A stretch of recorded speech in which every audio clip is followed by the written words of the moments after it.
All right, guys, session 0 about to start. We'll just kind of go around and introduce each other. So let's start with Coach over here to my left. I am Castle Mac Coach, and I am playing Ozak, the Dwarven Barbarian. Okay. Let's go down to Billy down there in the corner. Hey guys, I'm Billy, who's up 1224 on the Castle Mac Discord, and I'm playing Ocel, a Fallen Aasimar Paladin. Cool. Let's bump down to Elliot in the other corner, bottom corner. Elliot, hey, welcome. And I'm playing Quill. I am a Wood Elf Druid, so I'm gonna be pretty awesome. Elliot is not on Twitter or anything, so he's off grid. Yeah, Twitter. I'm not on anything. Chris. Hey everybody, I'm Chris on the Discord, Castle Mac Discord. I'm WikiVA. I am playing a kobold sorcerer named Yip Yap. Cool. Happy to be here. All right, so let's go ahead and let's kick things off here. So this is how things are going to lay out. 4 of you are walking down a road. It's sunny. It's springtime, but the chill of winter is still kind of in the air. It's just transitioning over to spring. So you're seeing like the trees are just starting to bud. The grass is still kind of yellow and coming up, and it's just starting to turn green. And it's kind of got that. It's now just starting to feel warm, like the cold of winter has left. You're leaving the edge of the woods, and this road is kind of going deeper and deeper into the woods. And as you go in, the smell of the sea is starting to disappear. So that smell of salt and that little bit of humidity is starting to go away. And the further down the road you go, the colder it gets. And you pick up a sense, this strange feeling is coming over you. It kind of encompasses you, and you're not quite sure what it is. And that's kind of where you're starting in down this road. So what you see on the map is where you guys are. So I'll let you guys start directing how you want to do this. I don't like being away from the sea too much. I was a lighthouse keeper for over 50 years. These woods, they give me the creeps. What about you, Master Kobold? I think we should be traveling during the nighttime. That would be better. Nighttime, yeah. Nighttime is when all the beasties come out. Weren't you told these stories as a young one? Nighttime better. Sunlight bad. You are going to have a very, very hard time with our Master Paladin over here. It'll be interesting to see. Then I'll stand far enough away from, make sure I won't be disturbing anybody. I say, my kobold friends, we do not have the luxury to only travel at night. I'm sorry, my friend. Yip Yap, get used to it. I'm sure you will. Yip Yap, pull brim of hat down low, keep sun out of eyes. Hoods are much more practical, Master Yip Yap. Well, We will have to get you a nice cape with a hood. my cloak has hood too. He would take off his big floppy hat so that the hood is still over him, covering up his ears and everything. So he'd bow and put on his big floppy hat. Adjust his mustache. And as you keep going in, this eerie feeling continues to wash over you. So you keep it. What's your marching order going to be down here? I think Ozak would probably be towards the front, if not the front. I don't think he has any mind walking in front. Okay. Ocel's kind of in the back, kind of, shoulders hunched, just kind of moseying along, kind of being with the rest of the group and not really being with the group. So is that fairly Yeah. depicted of how you guys would be? Okay. Yeah, I think so. Okay. Yeah, I'd be in the middle next, and just reading as I'm walking. Okay. Just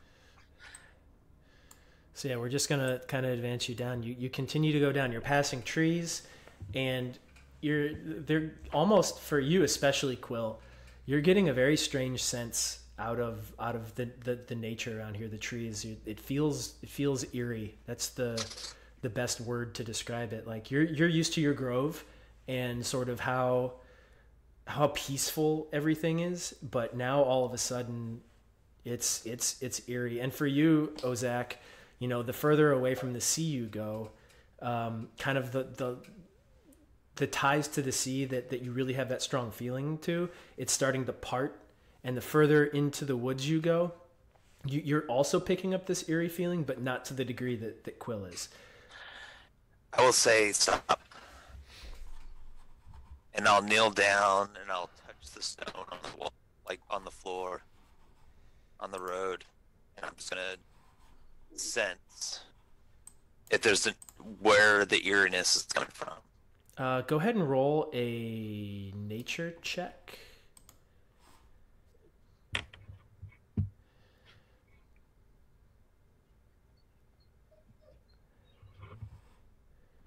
Do you remember how to do that, Elliot? Yep. Okay.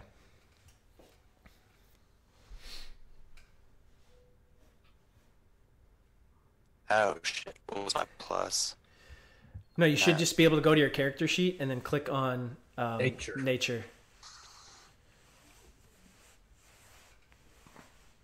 Side note: this is Elliot's first actual play in Roll20. We Sorry, did guys. a crash course. We did a crash I'm so course sorry. yesterday. It's It takes that getting Mark used to. did Yes, it was does. my first, so this is my It second. does. game.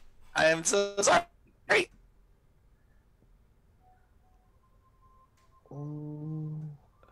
So while you guys are kind of sitting here, For nature. Okay. There you go. there we go. Okay, There we so sweet. So that's a 19. Yeah, you feel it's almost as if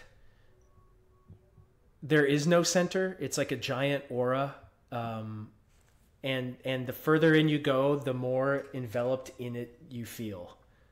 So when you're in your grove and you feel that sense of happiness and tranquility and peacefulness, and that kind of surrounds you, this is it's not quite despair or evil. It's off. Hey, my friends. We'll stay together. I have to tell you, my cobalt friend. I want you to hide. Would is there anything that Yip Yap would notice magical? Throw out. Give me an Arcana check. All right. Well, let me get on the right screen.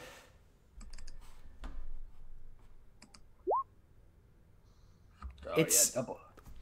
It's not. You don't get the sense of magic. There's nothing coming out that gives you any indication that that this is originating from magic. Master Elf, I hate to make generalizations, but isn't this your forte? The trees, the woods? It This is. normal? This is not normal. This is dark. Something's coming through that is not. It's like peeling an onion and finding a pretty sour part. Not too sour that we cannot swallow.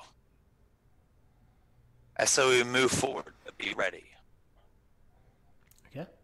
Okay. I kind of come up. I'm glad we got this wood elf here to give us some insight, because I don't know about you guys, I don't feel anything around here.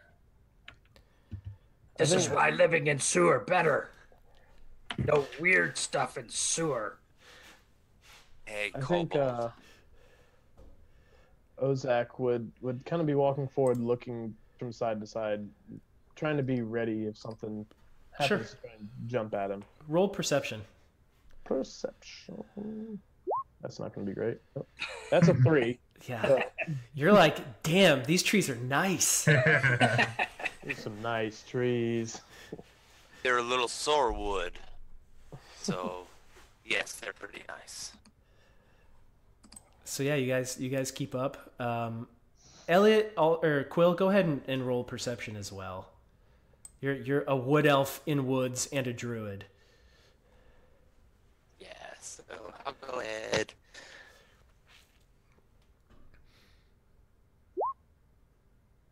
Yeah, it's things look like the woods. They don't look eerie. It's not like they're black or anything. They look like really nice trees and shrubs and grass and whatnot. It's an overwhelming feeling of eerie just coming over you, and you keep going up, and the further you go, it gets slightly more present. Like you feel it the deeper you go in here. So you're traveling from the west kind of into the east, maybe slightly northeast just a little bit, and yeah, you've at this point you've probably, starting where you guys did, you're a good 4 or 5 miles into the woods at this point. So you've left the fringes and you guys are in. Have we seen any signs of life, like small animals or outside of plants? At the fringes, you saw plenty of squirrels and rabbits and deer and things like that. But the further in you've gone, the fewer things you've seen. And when you say fringes, we're still on the road, but we're going deeper into the woods. Yeah, so like the woods are all around you, like I guess not the fringes, but like the edge of the woods. So you entered there, and that's where you saw everything. And now that you're in, it's starting, the animal life has tapered off, and that's kind of where things are heading. Any word from up there? What do you see, Master Dwarf? See no food and no beer. Well, I'm having a hard time discerning why we are going this way. I'm just following you guys. You guys were off on this path, and I just decided to feel like it'd be a good idea to follow you guys. So wherever you go is where I'm going. And as you guys are kind of chatting amongst yourselves and not really like Ozak, you've kind of turned over your shoulder to talk back to him, and Osil, you're kind of looking up, but your head's down and you're kind of just talking to him, and Yip Yap's just dreaming of sewer life, and Quill's, kind of like that kid at a baseball field looking at butterflies and rainbows, like trying to find, like the good part of this nature where things feel really crappy. Up to your left, you catch movement. Wait, what's that, guys? I see something up there. What do we see?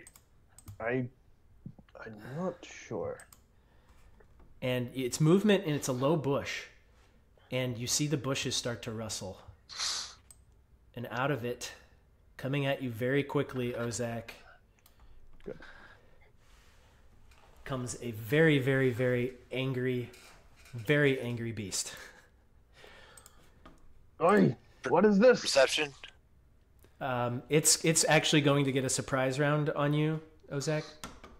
So let's let's do this. Bring your pretty face to my beard. Okay.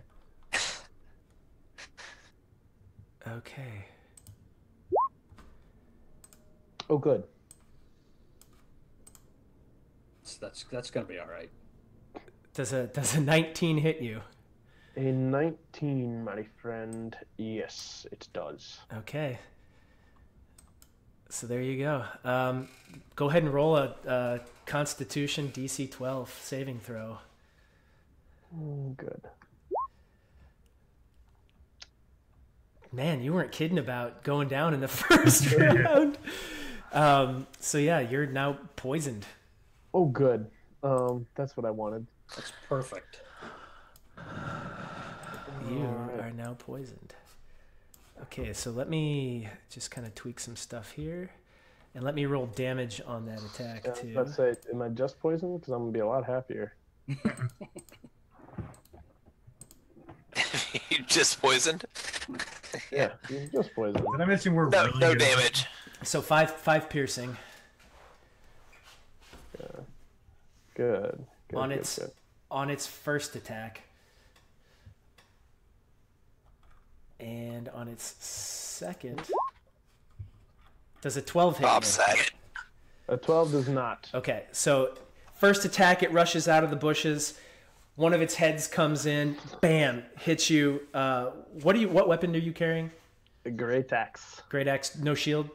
No shield. Okay, right-handed with the axe. Left-handed, actually. Left-handed. So you're kind of walking, and it's in your hand and swinging it. And as you're swinging up, this two-headed beast jumps out and just bites onto your left arm, bites in deep. You feel it hit bone.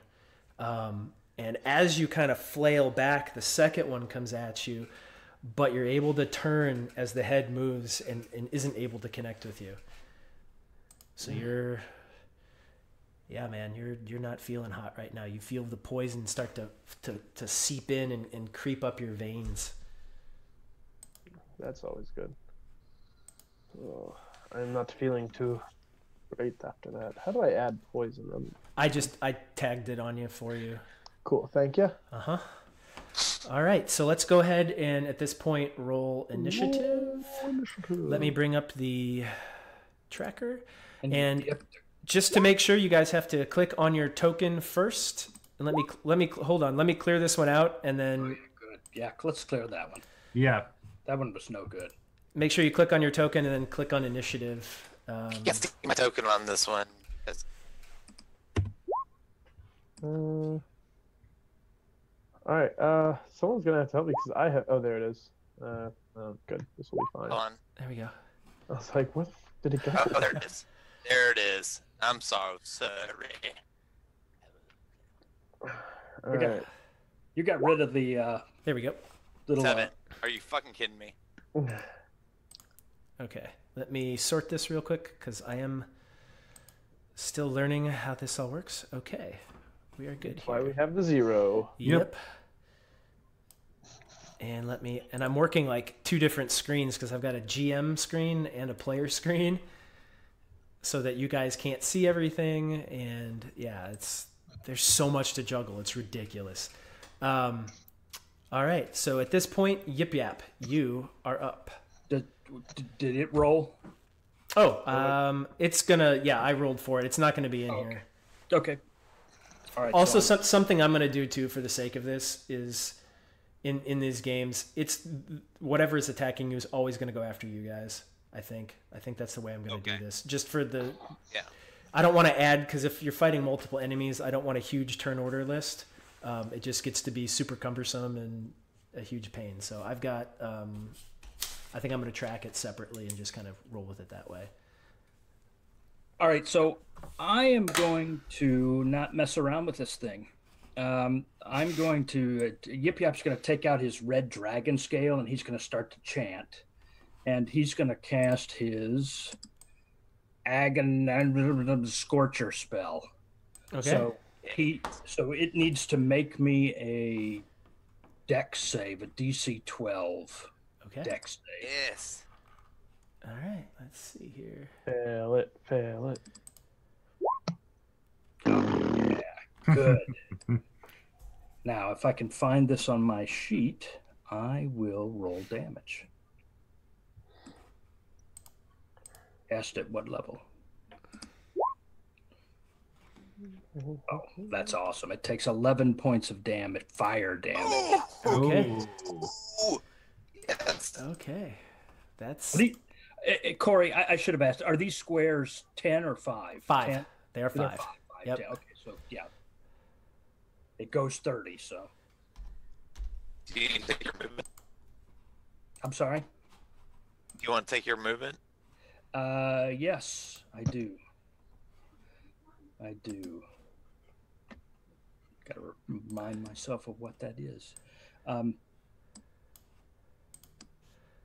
I don't know what that just did. All right, now I'm going to stop there. Seems like a good place to hide. I look back. Really? Here we go. Okay, I figured out what was going on. Sorry. All right. So Yip Yap, are you done with your I'm turn? done. That's all I got. Okay. So let's jump now to Osul. Your turn. I look around like, do I have to do everything around here? And I run 5, 15, 20, 25, 30. Oh. And I take out my glaive and I'm going to cut this guy down. Okay. Go ahead and make your attack. 24 to hit. That's Yeah. Crit. that's a crit, man. That's a crit, dude. All right. So 19 damage right there. Ooh, I think that'll do it. Yeah. That's Bring freaking. it down. That's brutal, man. Okay. I cover. All right. What else do you want to do with your turn, Osul? I will go ahead and lay on hands on my buddy over here that's got poisoned. So I will take 5 points of my damage to neutralize the poison affecting him. Yep. Thanks, Boo. No longer poisoned. And a bromance is formed. I can't math. I said I have to do everything around here. All right. You can use more movement if you'd like, or you can stay right where you're at. I'm gonna stay right there. Okay. Ozak, it is up to you now. Well, get off your high horse, sir. He's gonna circle around this guy, kind of twirl his great axe a little bit as he works himself into a little bit of a rage. You will not stand between me and my destination, little puppy. And so he will rage. So I believe I gain an additional +2 to my attack. Yes, you do. All right, cool. So I will rage and smack him with the great axe. Oh. Another crit. Wow. That hurts. So go ahead and describe your attack. Oh, is this a? Is this a kill? You haven't killed it yet, but just Okay. describe your attack. So I think after Osul kind of cures his poison, he kind of cracks his shoulders a little bit. Works out those old man kinks. It struts his way around this dog. Kind of swears at it, says, "You will not stop me from my destination," and just give it the biggest uppercut he can possibly swing from this great axe, and following through as tall as this poor little dwarf can, right onto like a haunch or flank in that area. Yeah, I mean it's I mean what you're looking at is a giant, basically two-headed like dog. It's horribly ugly. And as you do this, you come up just with like that underhand uppercut sort of thing, and you just catch it through the right side, the right head, as you're looking at it, and just kind of come up through the jaw, and the jaw like falls off to one side and is just kind of hanging. And as it's the other side, the other head starts to like get pissed off and shake its head, and you just watch the jaw kind of like flapping in the breeze, and it's in pain, and it's getting pissed off at its other head now from that. And it's just snarling, just all right. Anything else you'd like to do? I can attack again, right? That's Do you have a second attack? No, I don't. I don't think so. Not yet. Not at, Yeah. not at level 3. Good I try, was supposed to have advantage on that poison save, by the way. I have that dwarven resilience. Ah. Need to learn how to play a dwarf. Yeah. Totally forgot about that. It's same. All right. But good deal. No, that's it. I think that's it. Okay. I think we'll kind of stand at the ready, all angry and old. Quill? Also kind of brushes off his armor with all the blood that Ozak just got me. Like, Really? I say I depoison you to get me dirty? Like, come on. I will gracefully walk over, and for a bonus action, I do Shillelagh, Okay. and it's a bonus action that I could roll 1d8. So now it's Yeah. So with Shillelagh, you call it. It's the spell you cast, and then you'll be able it's a bonus action. And then with your attack. So go ahead once you call it. Go ahead and make your attack. Go ahead. And make your attack 1d20 with it. or sorry, 1d8 plus 3. No, that's damage. Yeah, you got to roll to hit. Yeah, you and still then have to roll to hit. Shillelagh will. So I believe in your spells, if you click on the, if you click on the spells option. Oh, well, that's a thing. No, that's not it. Let's see. Well, he did roll a d20, but yeah. So you should have on your character sheet there should be a section with your spells. Oh, you know what happened, Elliot? I see what happened. So you know how when we imported everything, it put all those things in your weapons, and I had you remove them from there. It basically deleted them off your spell list too. Oh, good. I was gonna say that's where my attack spells show up. Where all my he's got some of them, but when I'm looking at his spell list on his character sheet, there's a lot of missing ones. So we might just have to put the names of them back because all the stuff is in there. We'll just have to find out what that is. Just hit him. Would that be, easier for like right now? Yeah, that's fine. I mean, we're not super. Like, we can take time here. We're just kind of screwing around at this point. Okay. Yeah. Knocking jaws off dogs. Yeah, right. Right. Hold on, I can tell you real quick. Let me look up what it is. Is that's a first level spell, isn't it? Yeah, there it is. Or actually, it's a cantrip. So, it's your spell casting ability instead of strength for the attack. So what we can do is on your character sheet, your spell attack bonus is 5. So just roll a 1d20 plus 5.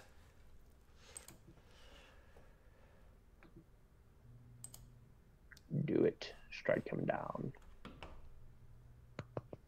Down with all your might.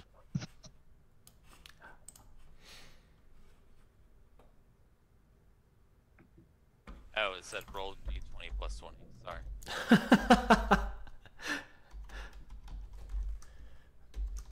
So it's gonna be that without the quotes.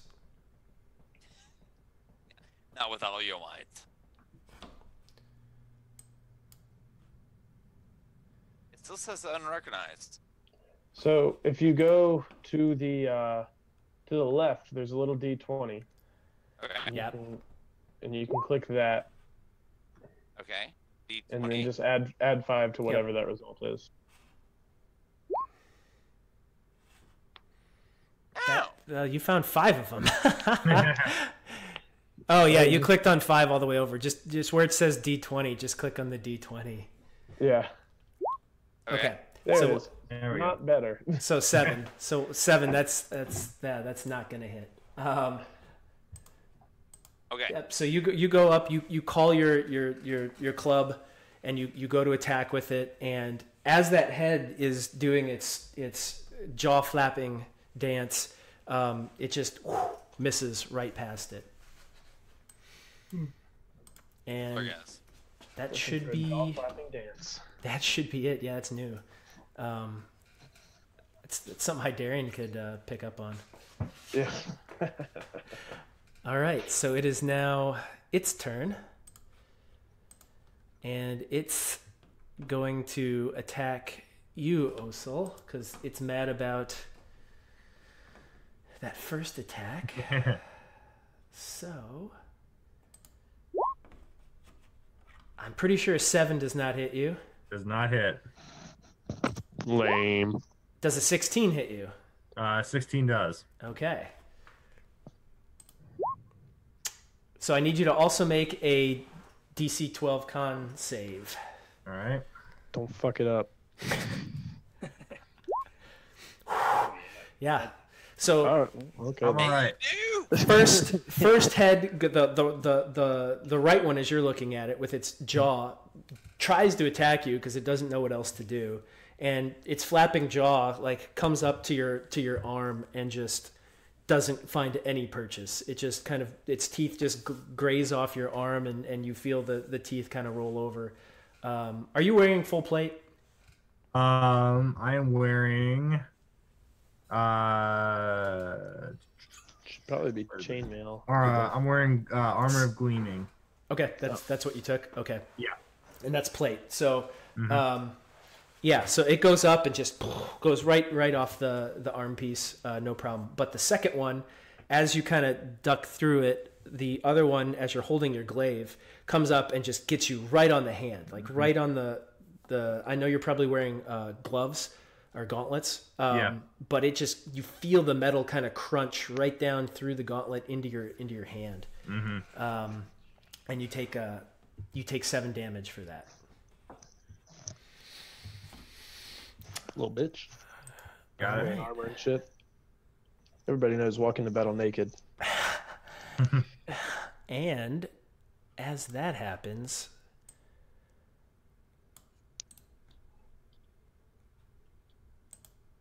Quill, suddenly behind you, Oh, motherfucker. you feel another one come out. And it's going to get a surprise attack on you. Oh, shit. So, Is there no end to this hell? does a 14 hit you? No, 15 is my AC. All right. So, Thick boy druid over but a here. 16 hits you. Yeah, it does.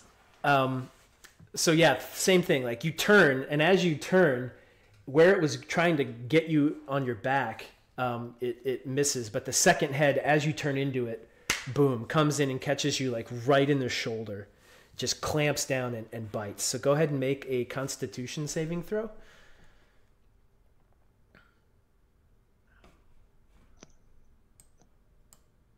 You should be able to click Constitution, the word Constitution, right under saving throw. I should, but there it is. No.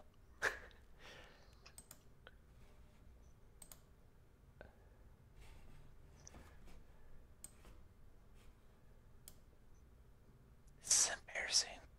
Nah, that's all good, dude. It takes a little while to figure out. Under saving throws, put your cursor over the word Constitution. When it turns red, click it. Now I know exactly where to do it. It's bringing it up. So click the journal, and then click on your character sheet. You click your name right there. Just bring up. And then click on, if you have spells highlighted, go back and click core. Cool.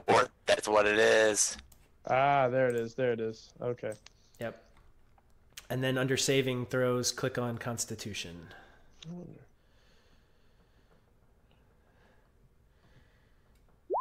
Right there. There you go. Oh, you just make it. So as it bites into your shoulder, you kind of focus in on the nature around you, and the poison, like you basically will it back out into its mouth. But it hurts. Like it hurts a lot. So you take 7 damage from that one. And at this point, we are back to you, Yip Yap. All right, is this one that we've been? This one here is Yep. it looking rough or? It's jaws hanging off. Oh yeah, that's right. It's not doing so great. I guess that's pretty rough. Didn't mean to put that in the chat. Sorry, guys. Tipping my hand there. So I think what I'm gonna do is I'm gonna move. I'm gonna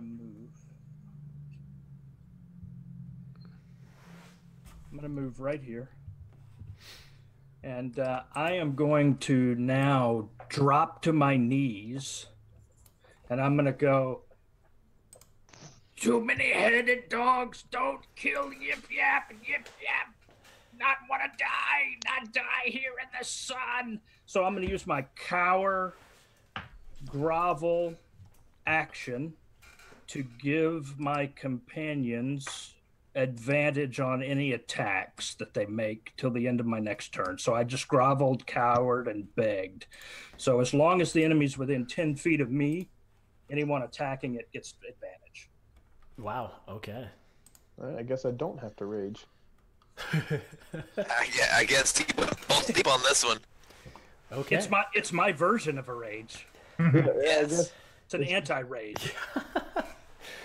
All right. Is that all you want to do with your turn? That's all I'm doing. Okay. So Osel, back to you. All right, I'm gonna try and attack this dog in front of me and put him out of his misery. So I will glaive him. Okay. Oh, does a 12 hit? You have advantage, and I don't believe a 12 hits. Let me double check its AC. A 12 just hits. Haha. 5 slashing damage then. Okay. It's yeah, you hit it with the glaive, and it yips, and it's starting to look pretty darn rough. It's not feeling so hot. It's starting to stagger a little bit, and it's starting to go south. All right, well that's all I got. Okay. So Ozak, back to you. So one of these days I'm going to actually learn how to play this character. Because when I enter Rage, it actually keys my Storm aura. Oh. So I should have made you do it last turn, but no big deal because Ozak's going to wander over to this new threat. Some new meat to cleave. And while he's still raging, his Storm Aura of the Sea is going to be activated. And I can choose one other creature I can see in my aura. That will be the one I just left next to because my aura extends 10 feet. Okay. That target must make a dex save, sorry. Dex save. Okay. Let's do it here. I don't know what the save is. I'm assuming... Probably your... That's going to make it, I'm sure. Probably. What was it? Oh, yep. Your DC equals 8 plus your proficiency bonus plus your con modifier. Con modifier is +3, so what did he get, 16? Oh, Yeah. It just makes it. Motherfucker.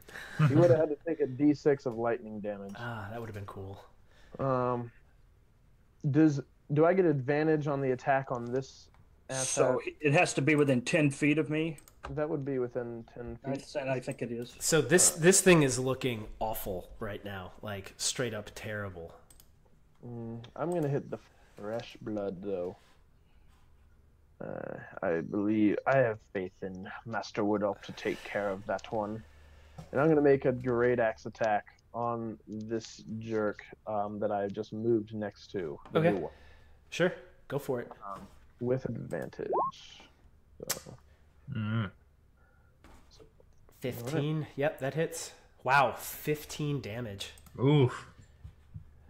yeah, I get a +3 on that smack. So Okay, so yeah, you go in and you after turning, wham, boom, you sink into its back and it just shrieks in pain as the axe buries into its spine. You using your dwarven strength, rip it right out and kind of ready yourself again.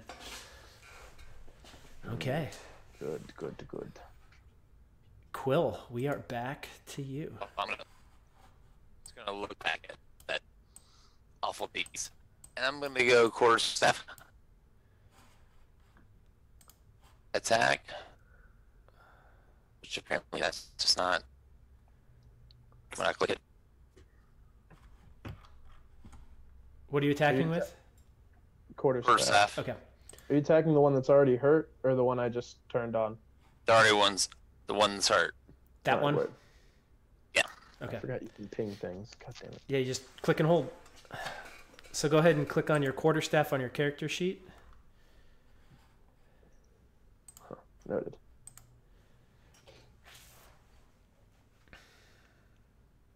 I literally am right now. It's not doing anything. Huh. I'll do it for you.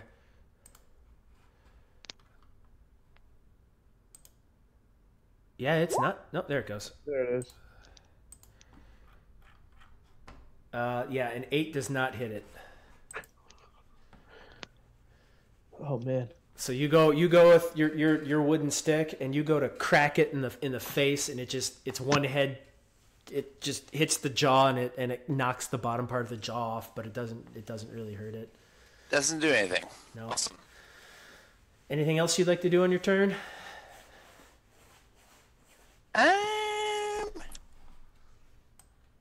No. Okay. So its turn, with its one good head, having been hit by you,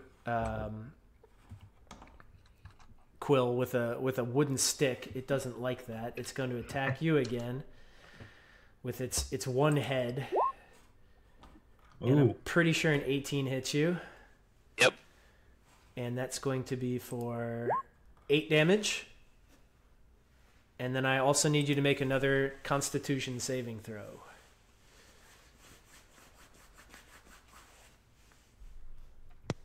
Never trust an elf to finish off a dog.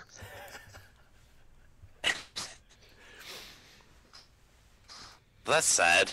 So yeah, as you've like recoiled your quarterstaff and have kind of turned back, it takes its opportunity and lunges and just catches you back in that same shoulder, and it's really painful. Its teeth just sinking in and kind of foaming as the poison starts to leave its teeth. Oh, good. Now we have a rabid wood elf. Yeah. That'll also be It's fun. all I think my lay on hands cures rabies though, so I think we're good. Good. Hopefully you got more of those. I certainly do. Elle, did you find it? apparently not. I gotcha.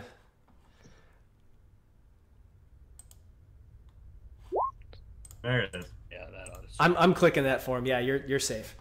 So yeah, Nice. as the foam again, you kind of go back into your natural surroundings and just will that poison not to come into your system. So now it is the other one's turn, and it's going to take a crack at you, Ozak. It stinks. Does a Ouch. 16 hit you? Very much so. Stop speaking before it hits. So go ahead and take 7 damage, I don't want to. and then also make a con save. And I get advantage on this one because it's a poison save. Yep. See, learning how to play my character. Good. That's good. Nice. Yeah. Nice. So yeah, so it turns and it goes right into you with the right. It goes for your axe arm actually this time, and it sinks in, and you feel it. Its fangs and its teeth just bite in and go in almost in the same spot, but just a little bit to the left, and then you look back into your dwarven heritage and just again you can will this poison out of you. And it just doesn't sink in. The foam retracts back into its mouth. Okay, and then its second attack. Does a 15 hit you? Yes, sir. You're looking for a 14 on me. Ah, okay. 7 more damage. And make another con save. Woof. And with advantage. Woof. Just make it. You know, one would think with a +5 I wouldn't be cutting it this close. Yeah, that's nuts. So again, like while you're still focused and trying to resist that, it hits you again, and you just continue to keep it from entering your system. Okay. It is now Yip Yap. Back to you. All right, I am going to take part of my movement and go here because that seems safer. And then I'm going to take out. I'm going to start chanting. I'm going to take out a twig that's singed, the singed twig, and I'm going to start casting. And I'm going to cast a witch bolt. But I'm gonna use one of my sorcery points, and I'm gonna twin this sucker. Fucking right. Blow the bits. So I'm gonna shoot a witch bolt into each one of them with my. Okay. This sounds familiar. I took my inspiration from someone I knew. Someone Yip Yap didn't know. All right. So I guess I'll roll them one at a time. So the first one will go after the one who's pretty badly wounded. That one right there. So this is yes. Yeah, that hits. Nice. Go ahead and describe your kill. All right. So the witch bolt arcs out and just consumes this dog with lightning. It's twitching, and as it falls, the lightning dissipating all around it as it dies. Also, kind of puts up his arm to shield his eyes from the light. And then my other one's going to go after this baddie. I guess the only one left. Yep. And Fuck him up. Nice. Nice. Yeah. That definitely hits. Oh yeah. so this one takes 12 points of lightning damage. And I'm going to hold that in there. So yeah, as you release, all of a sudden it hits and it just lights this thing up. Both heads writhing in pain. It's fur kind of singeing and burning and just smelling terrible. Especially to you, Quill. You smell how bad this is, and you're kind of offended. Even though it is a beast of nature, you're kind of mad at it for smelling so bad. Right. All right, Yip Yap, anything else you'd like to do? That's all I got. Okay. Osel, your turn. All right, I'm gonna roll over here and say, I will finish what the kobolds started, and take out my glaive and hopefully rock him in the face. Okay. And yeah. 19 hit. Yeah, 19 definitely hits. It's starting to look pretty bad. It's still on fire. It's still singeing and little flames kind of crackling up, and its fur is just, there's like odor emanating off of it, and you just go in with your glaive and catch it, and while it's reeling from the witch bolt, and kind of catch it, graze it again on the left head as you're looking at it, like right on the jaw, and you just open up and you can see its jawline and the bone on the inside. Just all the teeth. It just looks awful. Take that. Hello, Billy. All right. Anything else you'd like to do? That's it. Okay. Ozak, you are up. And just a note, with Yip Yap back where he is, his 10-foot radius is now... It stopped at the end of my turn. Oh, okay. Yeah. They don't get advantage anymore anyway. Okay. So we're gonna recklessly attack. Yes. Son of a bitch or daughter of a bitch. Fuck it, you're just a bitch. And we're going to rage, and the storm that is currently around both of you two and the death dog is going to start sparking lightning, and one is going to strike at the death dog. Could you please have it make a dex save? Looking to beat a 15. It does not. All right, I need you to take 1d6 of lightning damage. Go ahead and roll it. All right, let us see. Oh, you're supposed to take half when you pass on. Oh, well, fuck it. Do the thing. Oh, good. 2 tears in the bucket. So the static electricity kind of shocks it a little bit. But then we will swing with advantage with the great axe because we are in fact raging. Mm-hmm. Son of a bitch. 12. It just hits. Oh. Go ahead and describe your kill. Yes. Yeah. So I think he would have kept an eye on how Osel came over with his glaive and kind of batted the death dog's head around a little bit. And as both death dog heads swing towards him, in one swoop, he's going to behead both of them with the great axe. Nice. Osel kind of looks at him and says, I started it for you. And then he will revert back to his old dwarfly self as the storm fades away.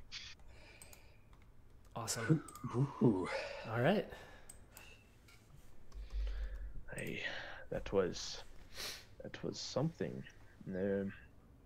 4 heads on 2 beings. I don't like it. Unnatural, right, Druid?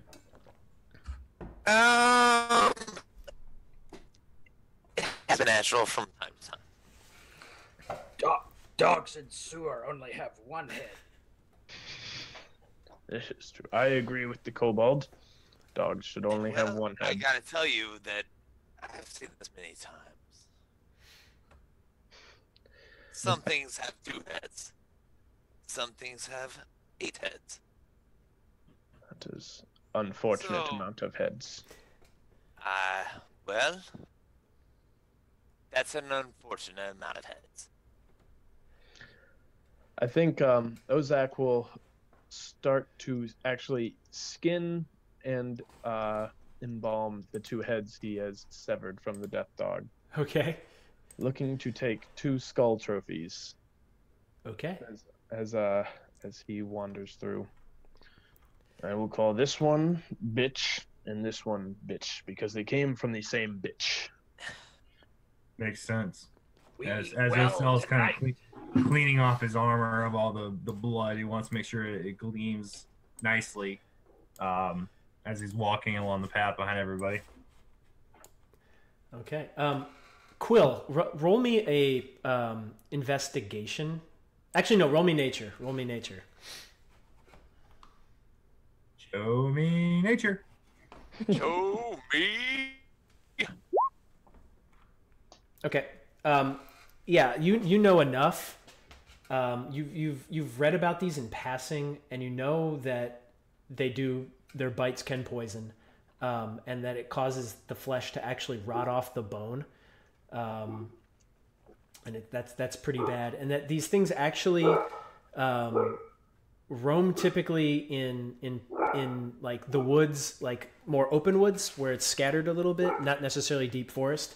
And strangely enough, deserts. They're known for both areas, and that they actually have a taste for humanoid flesh. They're pretty evil creatures.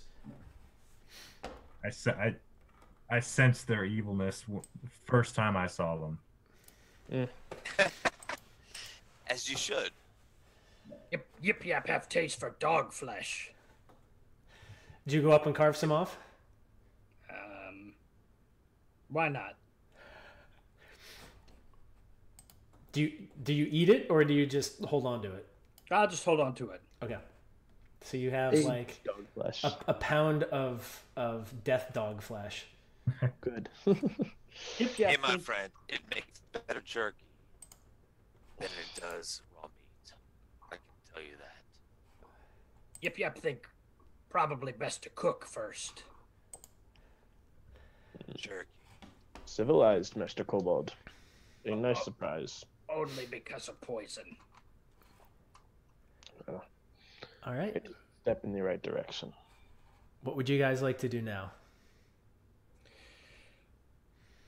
Well, I think having finished skinning and disembalming these skulls, he'd kind of just put them in his sack and look at the rest of them and say, I thank you, but it is time I believe we move on. Standing in one spot has not served us very well so far. My I friends. take my glaive and kind of push him off into the brush and say, best to hide the evidence before we get going. Nay. Okay. Nay. We should put the animals in the road so everyone knows there may be a beast coming afoot at the same point. Lesson for other 2-headed dogs. Don't mess with We us. should leave that in the middle of the road. Okay. So there is one death dog with no heads laying in the road, and then another one with both heads laying in the road, kind of piled up. Mm-hmm. Okay. Yes. So other travelers will know these were afoot here. Okay.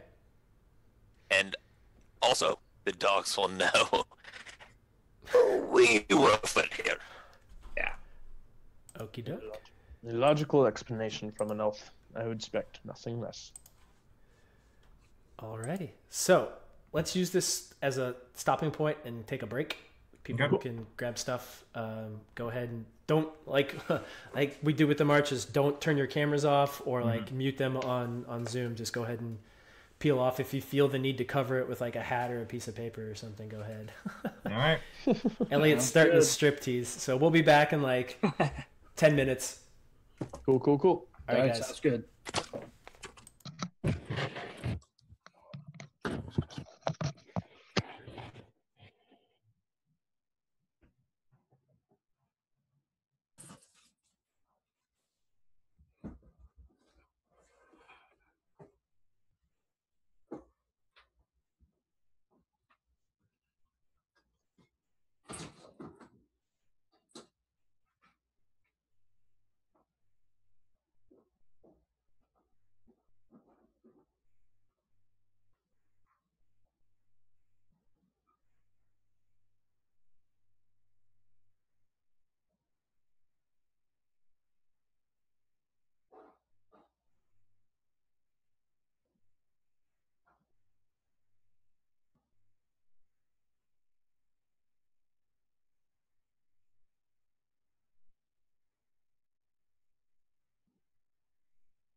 Be okay though.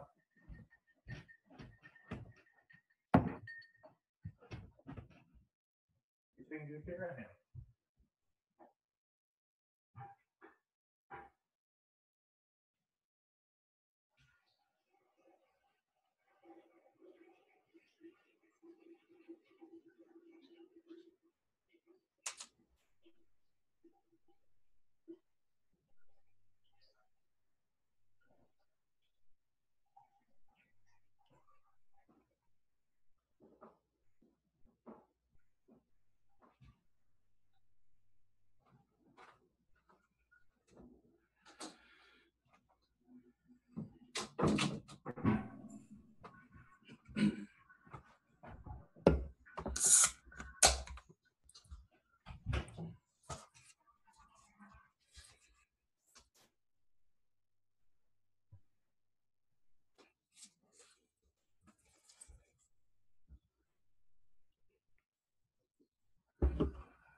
Empress, my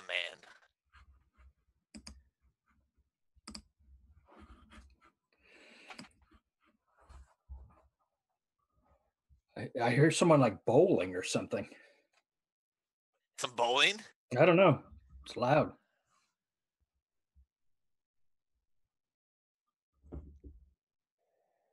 Yeah, were you bowling? Ah.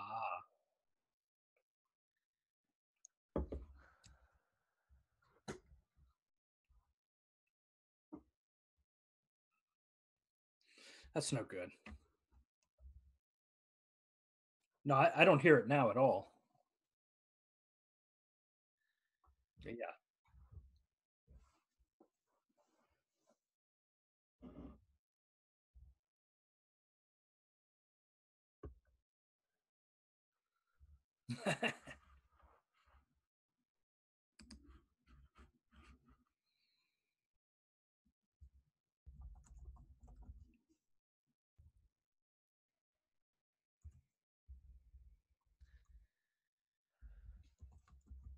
Okay.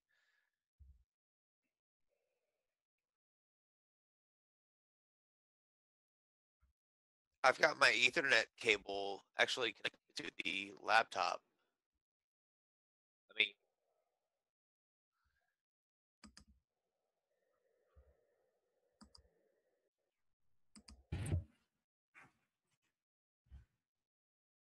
So it's me correctly?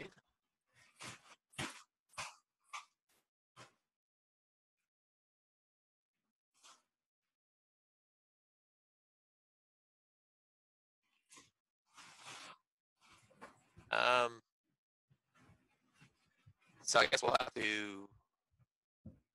I don't know. She doesn't have anything of streaming now, so.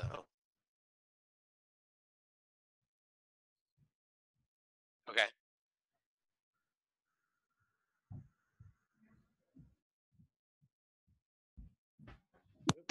Yep. 4-on-4 hockey right now, so it'll be interesting. It's probably better. He doesn't save much, anyways.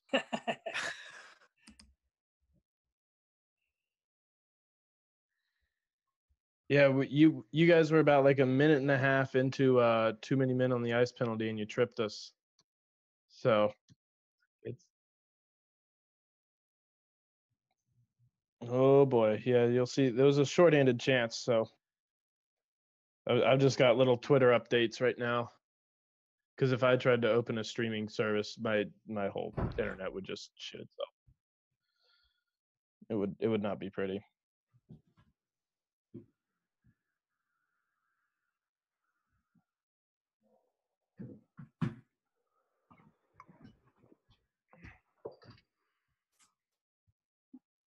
Uh-huh.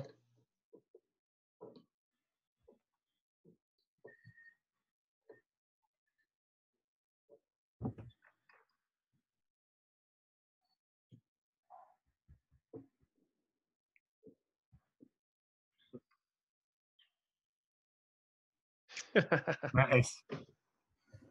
That's amazing.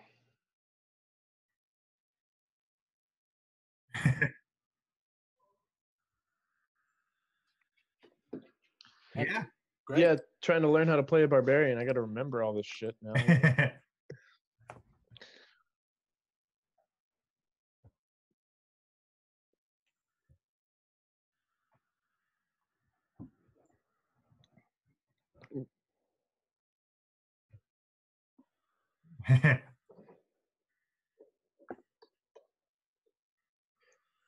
It's a lot easier when you're in person because I mean we've been doing this.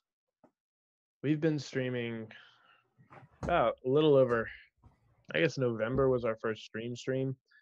I can't quite remember, but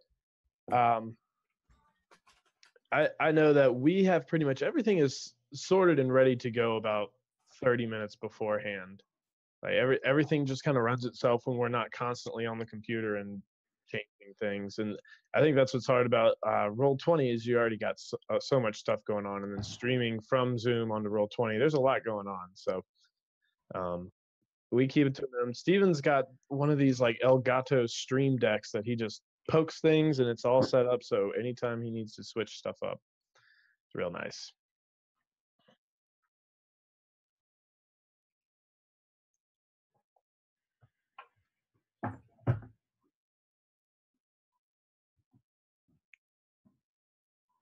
Yeah.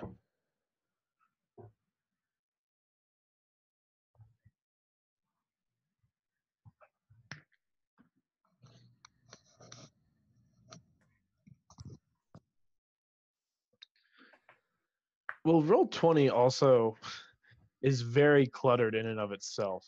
So, like, I mean, because the map, for me, I keep it so the map only takes up about a third of the screen.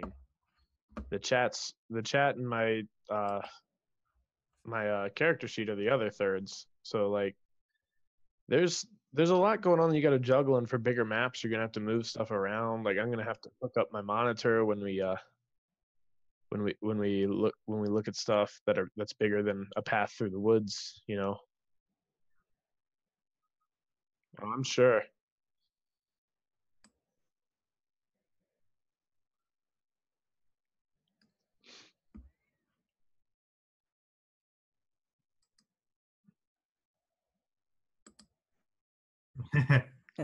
Yeah, I got an old TV over here. I'm gonna hook up as another screen when we get fully going.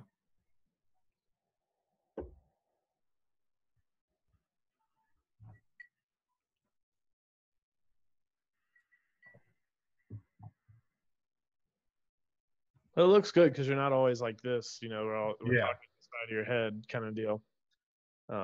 I had a monitor hooked up before our marches, and it messed up with my sound. Like I couldn't hear you guys or anything. I don't know. It was fine when I first hooked it up, and then I restarted and it just fucked with everything. And I was like, oh, just go away.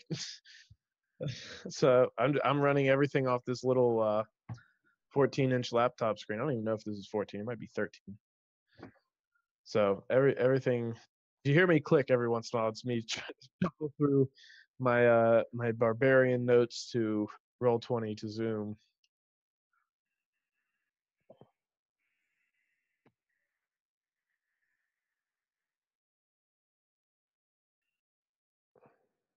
Interesting.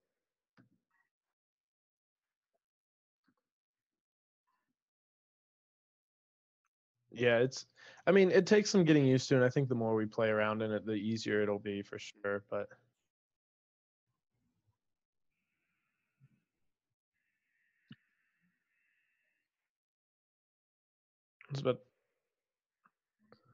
alrighty.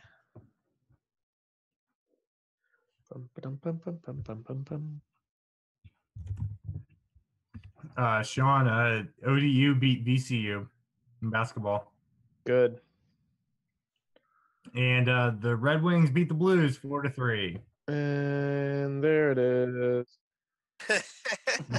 So now I won't die is what that means. Although he did a pretty good number on me, that is for damn sure. Let's jump back into things here. So, welcome back, everybody.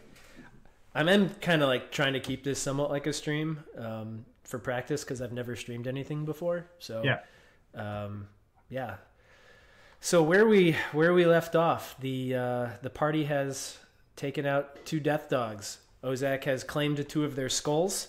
Yip Yap has carved off about a pound of flesh, and Osel's looking kind of emo in the back, and Quill is just trying to talk to the trees. Swinging his stick and not hitting much. All right. Thanks. So it's usually me, so with my static electricity special ability. So you guys continue down this road, and nothing else attacks you. Nothing else comes up at you.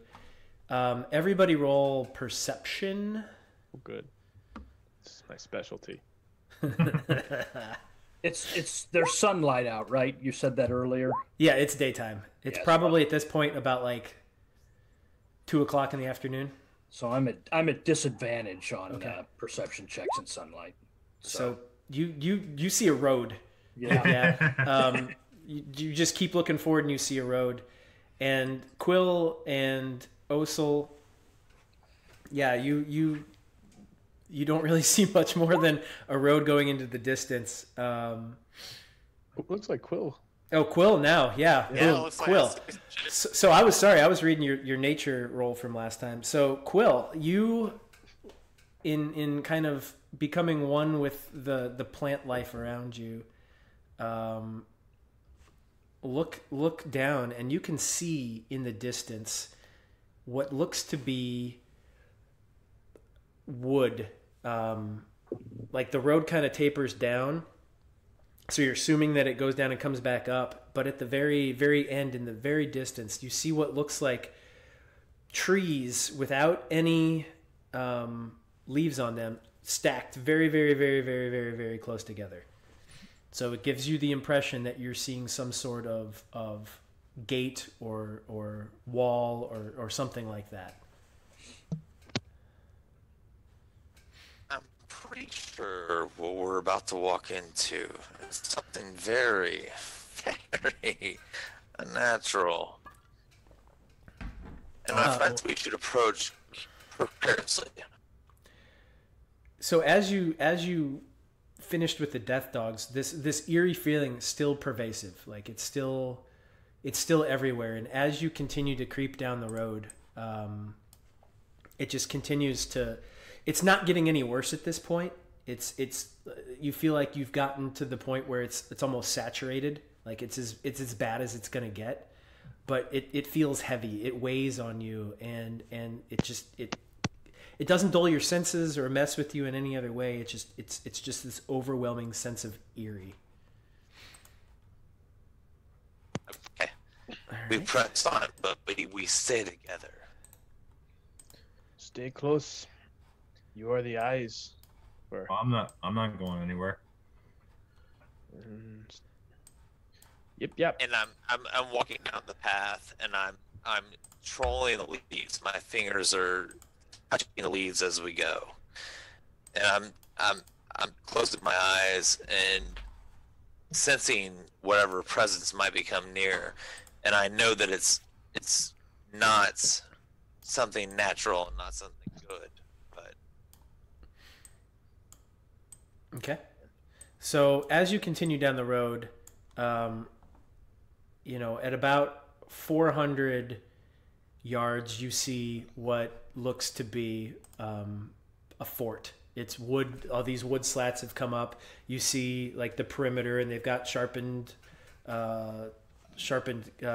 staves on some of the ends near what looks to be the gate. And yeah, so you're starting to see what looks to be a fort. Well, I hope these lads are friendly. Could lend a bed. Be nice. Some If shelter. there are knights present, they will surely give all of us well rest and appropriate accommodations. They are friendly, of course. Oh, they'll be friendly. There's no doubt about that. so I'm gonna press my hand to the ground. You were breaking up really I hard close there, my Elliot. eyes. Am I? Yeah. God damn it! So what You were hear you? me now? Yeah. What were you saying? So I'm gonna kneel down. I'm gonna put my hand to the ground, and I'm gonna get a investigation check. Okay. What are you looking for? I'm looking for anything that's off-putting. Like- Go ahead and roll investigation. That was insight. Okay. So you kneel down and you close your eyes and you put your hand into the dirt and the grass, and you feel and you try to sense, and you get the feeling that this shouldn't be here. That that there's something here that has taken, not taken over, but like has invaded. It's not supposed to be here. So I'm gonna look back at Yep. Let's say, my friend. This is not a warm place. This is not a place in which the dwellings are not going to be warm. We are not going to be warm welcome. We should be at our ready. So I think with that warning, Yip Yap would make sure his hat and cloak is covering all the kobold bits he wouldn't want to have seen. He wants to make sure his disguise is in order. Sure. So yeah, you pull the hat down tight and pull the collar up close and practice like a humanoid walk. Yeah, you're getting ready. So what are the rest of you? How do you guys want to proceed? So we have who's wounded. I'm wounded pretty badly, actually. All right, so I will cure wounds on you. Okay. Oh, quite nice of you. Is this one of the ones that got deleted, Elliot? What's that? Is this one of the ones that got deleted from your character sheet? Yeah, it's a 1d8. Okay, so you can just type in the chat the /roll 1d8 plus whatever.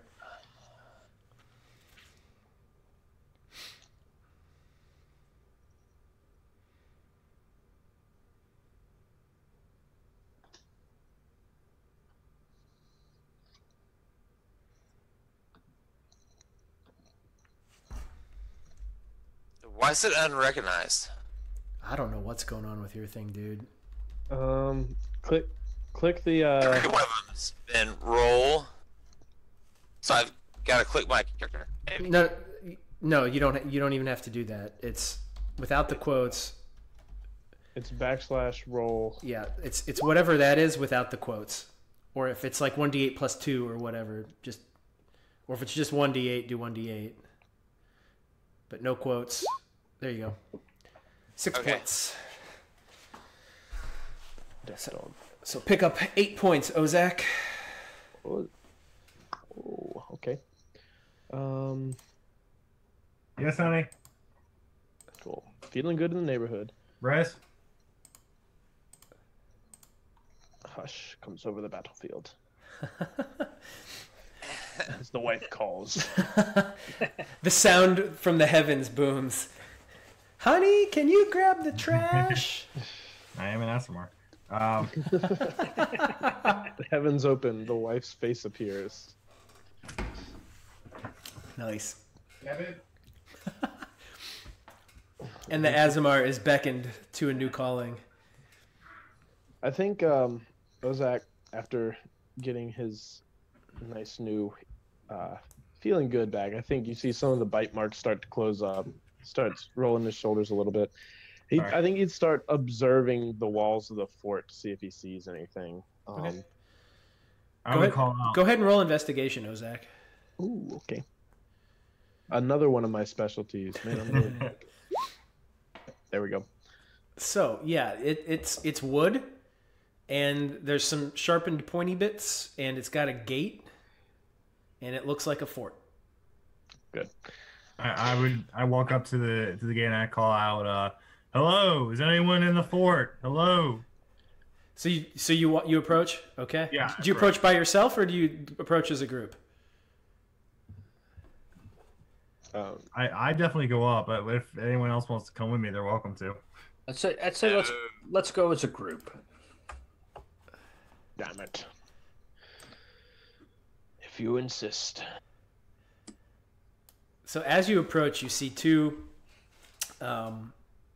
people in the towers up here. They're probably about 10 feet up, and they hail down to you. Hey, who are you and what are you doing here? We're adventurers coming down the road. We seek refuge after our long travel. There is no refuge for you here. This is private business, and we do not want you here. Please vacate. Please vacate the premises, and we will see you later. Well, that is just rude. We have coin and are willing to pay for just an overnight stay. There are no inns here. This is just a simple fort. Again, this is a private situation. We do not want you here. And both of them are carrying spears, and they actually have like readied them to throw. It just kind of like a readied position. And go ahead and everybody roll me. Go ahead and roll me perception, everybody. You keep asking me to roll these like know things checks. Ozak does not know things very well. I was told doesn't know either. Okay, so yeah, I'm at disadvantage. Okay, and then Quill. Woo! There you go. Yeah, Daddy. So Quill, you definitely you see these two guys, and you know that they're protecting something, and they're there because they're being paid to be there, and while they are being paid to be there, like you get that impression by the way they're dressed. They look like typical guards. It's like a little leather jerkin hat and leather armor. Simple clothing, but spears. You also happen to see like they've got a few spears lined up, ready to go, and you get the impression that while they are guards, they're willing to throw down. Do I get this impression too, or is that only for? You don't quite get that impression. You think that they're just kind of being, kind of like bouncers at a at a club. Like, you're not allowed in, you're not on the list, or you're not a chick. It's that sort of that sort of feel. Like they don't want you here, but you Quill, you definitely get the opinion that they're there protecting something. Aye, well, laddie, that is no way to treat a guest who is willing to offer you gold just to rest his head. I would assume gold is still a language you all speak here. I'm in no need of gold. I'm getting paid plenty of gold here. I would seriously advise you to be on your way. Well, the road seems to run through here, lad. Unless you can point me around without throwing your stick at me. You can turn around and go back, or you can get a stabby in the chest with my spear, or you can go around into the woods wherever you so choose. Aren't you just my friends? I'm a fan of the woods, and you, my people, I'm gonna tell you, we're at no will. You see, my hands are in my pockets. I'm not going to do anything against you. So, me and my compatriots, we will make our way through the woods. Will that appease you? If you turn and leave, yes, that will appease. I won't have to kill you. I'm more than happy to let you go.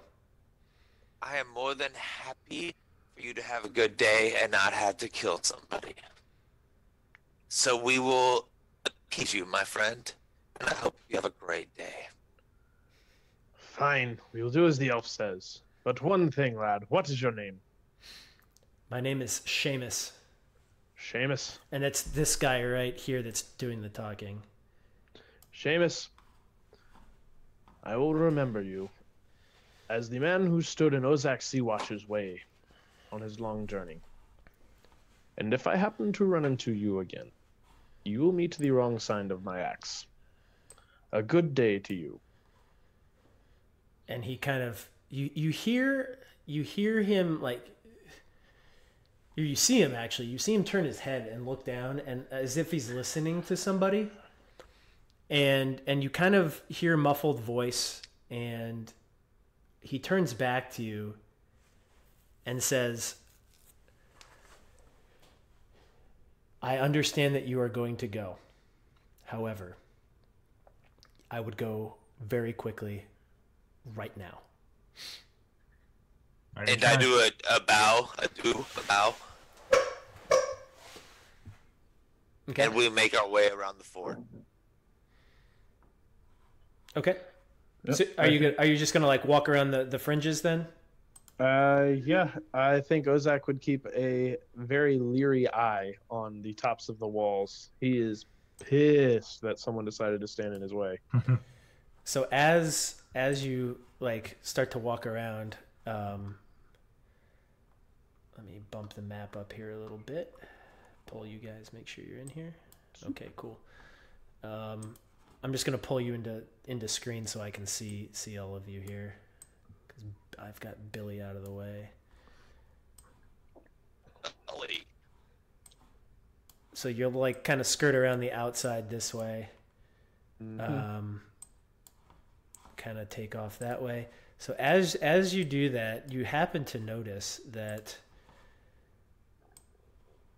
the guards are following you. Of course they are, little bitches. So the guy that was in this corner has now kind of walked over here.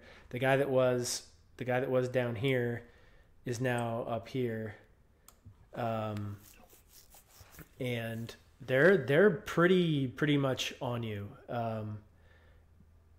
And I'm gonna walk ahead of the group, and I'm gonna have my hands kind of at the old Japanese seiyusai way, okay. and I'm just gonna walk in the front of the group as if we are not here to fight. We are here to like just pass through. Yip Yap, roll me a deception.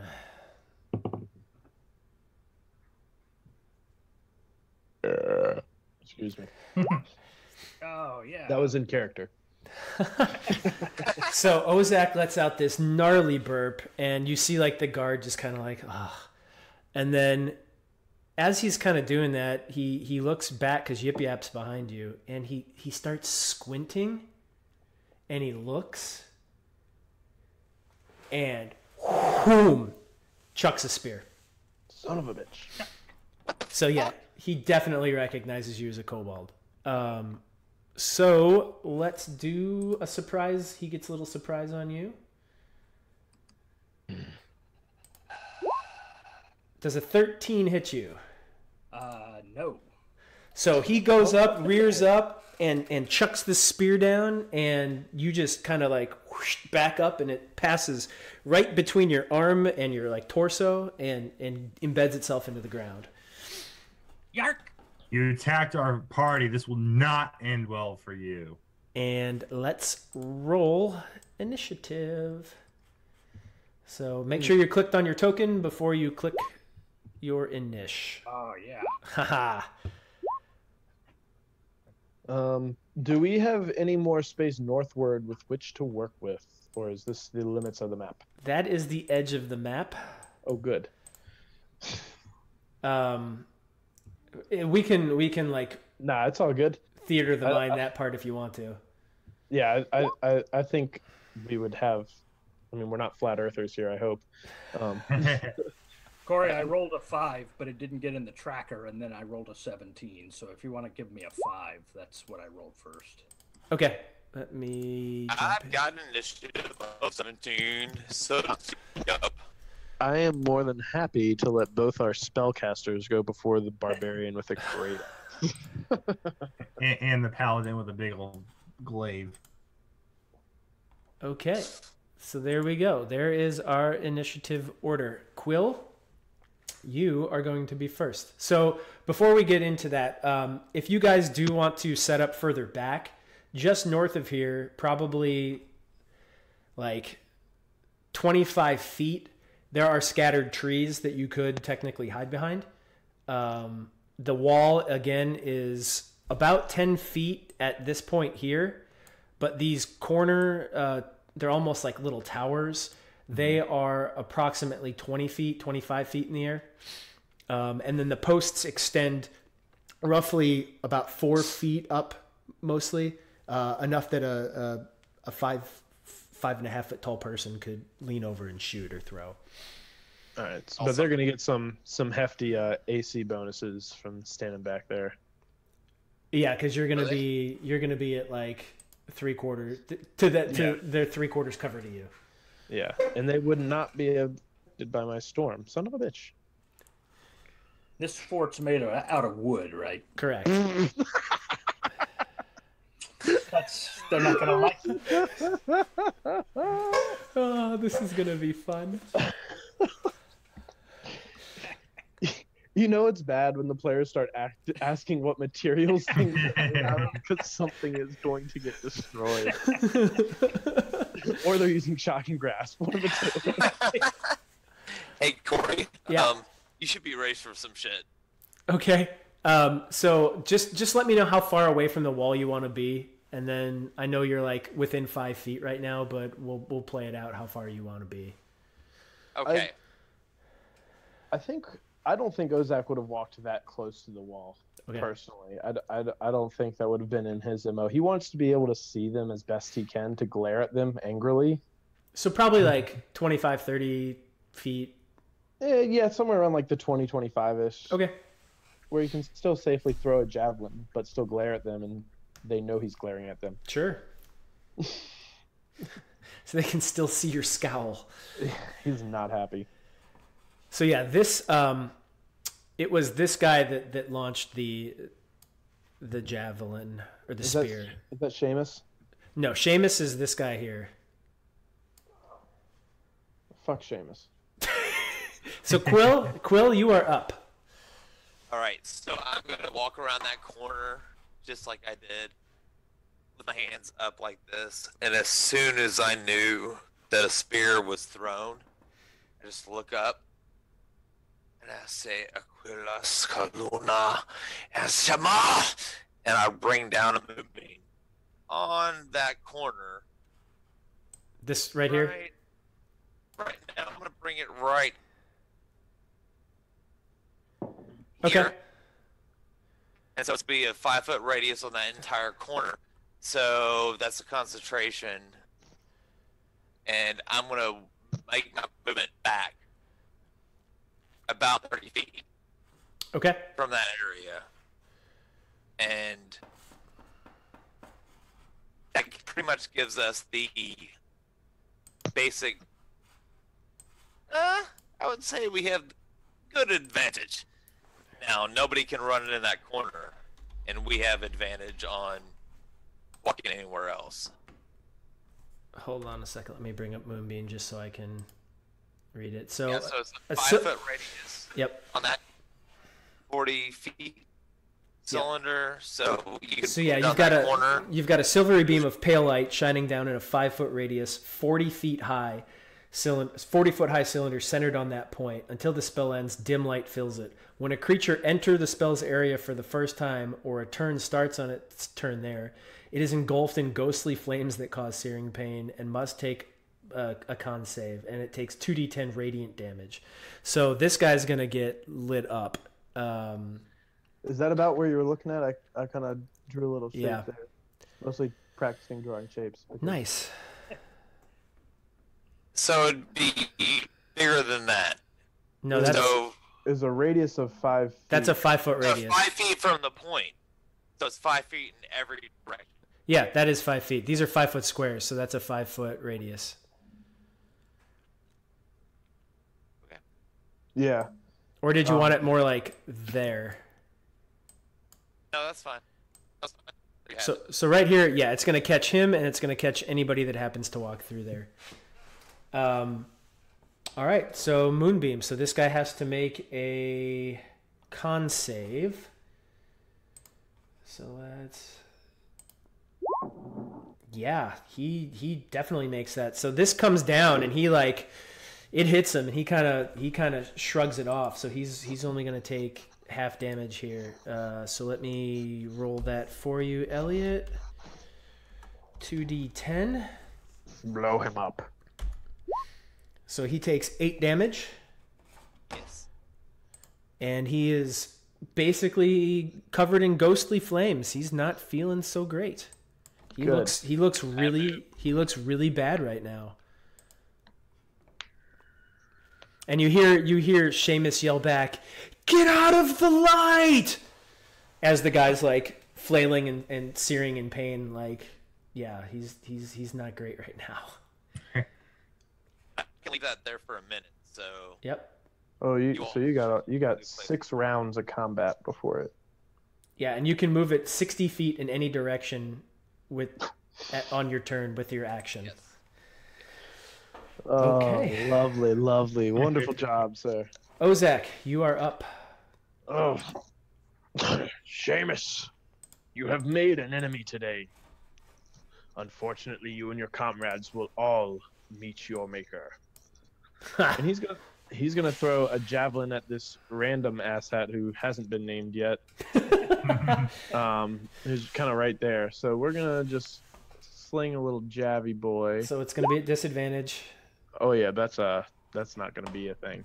Yeah, let's just check here because you never know with guys like this. Yeah, this does not hit him. So you hurl it up there and it like skips off the top of the wood and just goes like right over his shoulder. Right over there. You're being generous for that 8. It breaks in your hand and you cry. That's more apt to what I was thinking. All right. Anything else you can do on your turn, or is that it? No, I'm pretty much a smack you in the face kind of guy. Yep. This whole siege thing isn't really good for me. Yeah, the whole siege. All I right. think there was going to be walls. So just as a reminder, right here, this is the gate. Yeah. All right. So, Osil, you are up. All right, I'm going to run 5, 10, 15, 20, 25, 30 feet over here. And I'm going to cast Conquering Presence. Using my channel divinity, I'm exuding a terrifying presence. Okay. Each of them, because they're both within 30 feet. Oh, So yeah. Him Yep. and him. They both got to make wisdom saves. Okay. Nope, that's a fail, and that's a pass. Okay, so whichever one failed is terrified or is frightened for a minute. Okay, so Seamus is now scared. You have scared Seamus. 1 second here. That's a Seamus.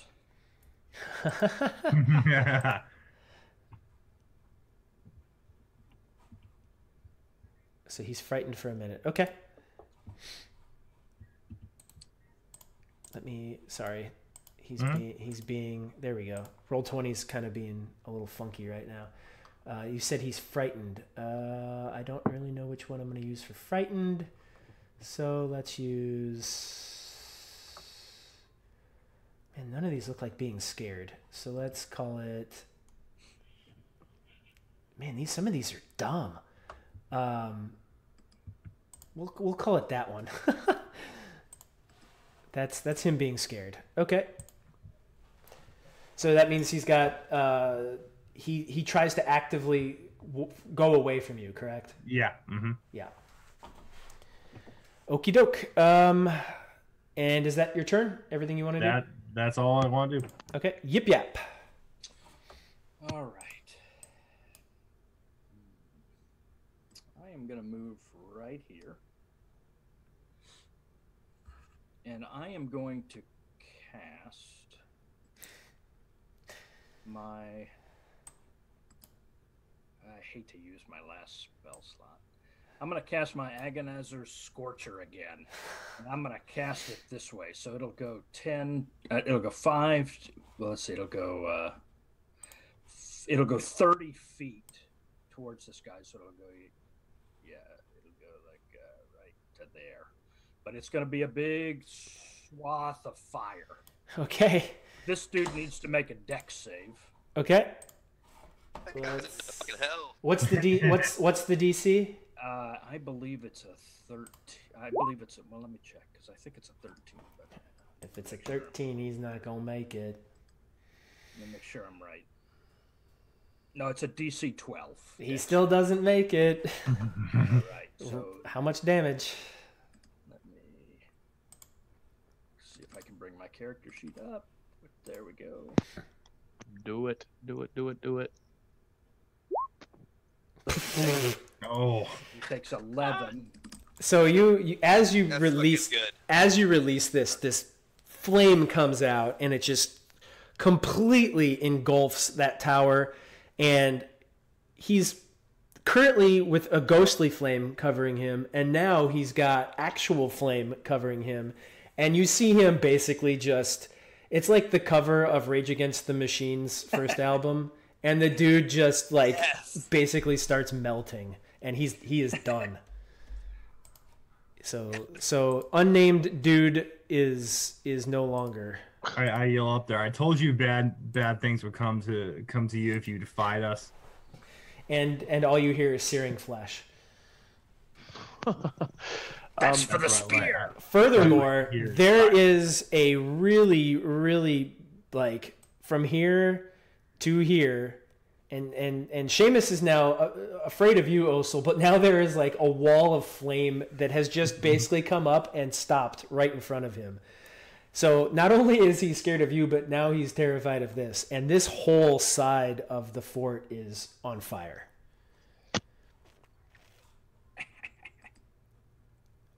So let me. Nice hit. That's all I got. Nicely done. Yes. Yeah, so like that is basically everything there is on fire. Nice. Nice. Nice. Nice. All right. Should fuck everybody up in the fort because they see a moon beam Yeah. and then fire. So Like, you start to hear like now you start to hear voices, shouts, like people are screaming, like orders are being sent, and yeah, it's things are starting to get interesting. It is now Seamus's turn, and he is going to peel off, and you see him disappear. Only what you can imagine is down a set of stairs and away. You see him go away, and then I think Ozak is gonna infer that was him and not, in fact, Osel, and he's gonna like shake his fist triumphantly, like under the impression that he just scared the guy away. We were like, and as you see, as Ozak, you are reveling in your fierceness, and Osel, you are also being like, yeah, he's scared of me. I scared the crap out of him. You see a head pop up. You see a head pop up here, and then he is going to attack you, Osel. all right, Does a 13 hit you? no. So another spear comes chucking right past you, and yeah, it misses you, and you yeah, it's embedded into the ground next to you. All right, we are back at the top of the round. Quill, So back to you. Will is gonna lightly lick his lips and just go with his yellow eyes and point right at the guy and move as his action the moonbeam right over the guy that just threw the spear. So right there. Yes. Okay. Okie dokie. So let's see. He is going to have to make a con save.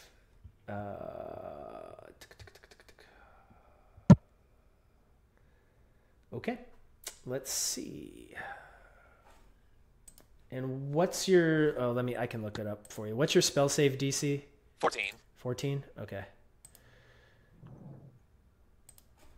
And Constitution 15. So he only takes half damage. Damage. Alright.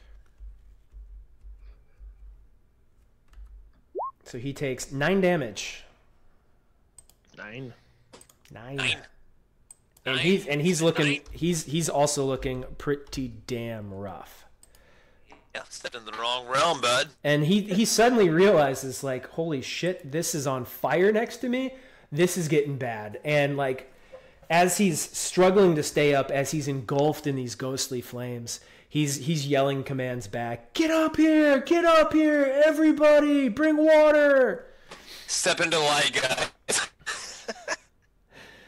All right. Ozak, back to you. Scared off that young brat. Another one appears. And he will attempt to throw yet another of his javelins. Okie doke. Because I'm super effective outside. I guess I should probably...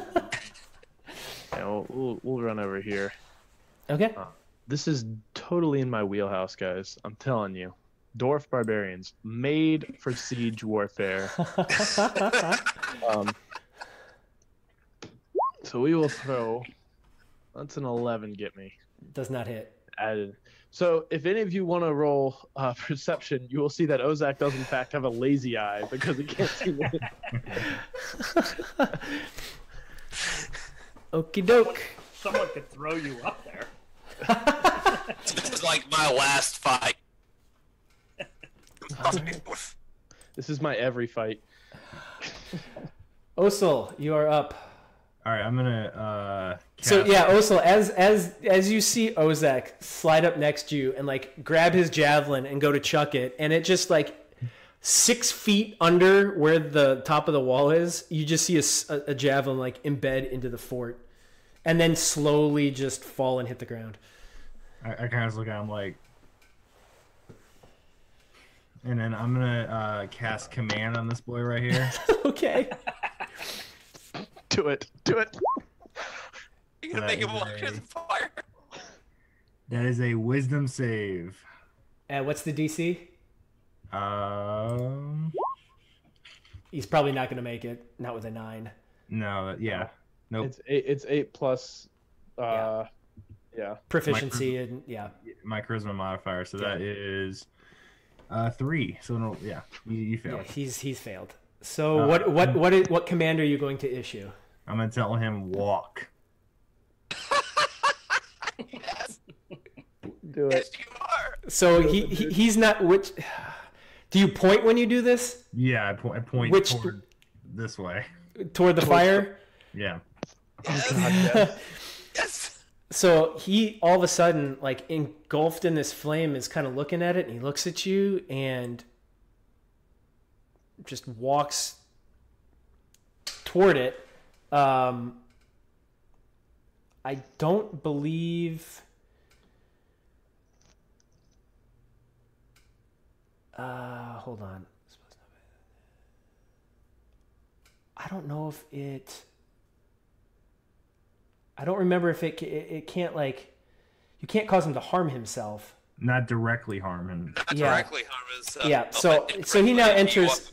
He now enters that fire, and he's gonna take. I think fire's what, 1d6. Yes. 1d6 per turn. Yep. Yep. So let's do 1d6. He takes 3 fire damage as he enters that, Yes, Billy. and let me hold on a second here. It's not. There we go. I had to move him for a second. Yeah, and he drops. He enters that flame, and he just completely goes down again, just like the other guy. So he's gone too. So you see now you have 2 guys completely burning alive, and well, now they're dead, burned dead. And this is continuing to like burn down, and it's starting to cause quite a ruckus. In fact, right over here in this space, the wood was kind of not great, and it's kind of opened up, and there's a way into the fort. So I am going to, my wife just texted me, so I'm going to pop out here real quick, and go ahead, you guys discuss what you want to do, and I will be right back. Okay. So, I, in my infinite wisdom, was reading my character sheet. Where is the hole? Is it like right here? I think it's like right here. Yeah, right around that area. Okay. Cool. I can do something now. Fucking trying to throw a javelin. The arms. I blame my legs. I'm planning to make the fire a whole lot worse my next turn. Cool. I was about to say, I can take the moonbeam. I can just move it as an action into that area, and everybody else can just kind of hold back and see what's coming towards us. Mm-hmm. So I guess Like, we don't like they can't move into the moonbeam without taking direct hit. So yeah. I guess I mean Ozak's pretty pissed, so he would probably I don't think he would charge in. He's old. He's not stupid. I think he would definitely stand there, axe at the ready, though, pissed off. well, let him be pissed off. We're standing outside. I'm sitting there on a fucking log, staring at him, Oh, he's and just pissed being off. like, "Moonbeam, right there where the hole is." Yeah, he'll wait to see if anybody crosses through your moonbeam. Yeah, let them try to do it first. Yeah, well, he's older. And He's if not, he's I an move idiot. to them. Yeah, he's not an idiot. He's not gonna walk through something. Okie doke. So, what have you guys decided? We're quitting. We're all quitting. I'm a Libra. We all decided I'm a Libra. Oh, yeah. Are we still in initiative? Oh yeah. Yeah. Oh yes. So we all kind of have ideas of what we want to do next, and Okay. I would say, continue, boys. Mhm. Roll on. Let's do it. All right. So it's me. We're down. We're back to Yip Yap. All right. So I'm gonna move here, and then I'm gonna cast Gust on this fire. Oh God. I'm gonna create a burst of wind, and I can move something. Let's see. I'll tell you exactly what I can do. I think I can create a small blast of air capable of moving an object that's neither held nor carried and that weighs no more than 5 pounds, and I can push it 10 feet away from me. So I want to fan the flames. Sure. using Gust. Yep. And I want to fan these flames 10 feet in this direction. Yes, my friend. Yes, you do. Right there. Okay. So yeah. Okay. So yeah, these flames that are here are now I love your mind, Chris. taking that space up. So as you do that, you also happen to notice that this is now creeping this way, and this is on fire here, and yeah, it's fire. This fort's not looking good. All of a sudden, you guys see. Let me pop this up. Oop, wrong button. You're gonna have another asshole show up because I will cut his face off. Yeah, you see. Well, what's going to be interesting is It's actually a friend, and we gotta put the fucking fires out. We're all idiots. I was gonna say it's the fire department. as you don't see it, but all of a sudden you hear somebody just scream in pain as, let's see,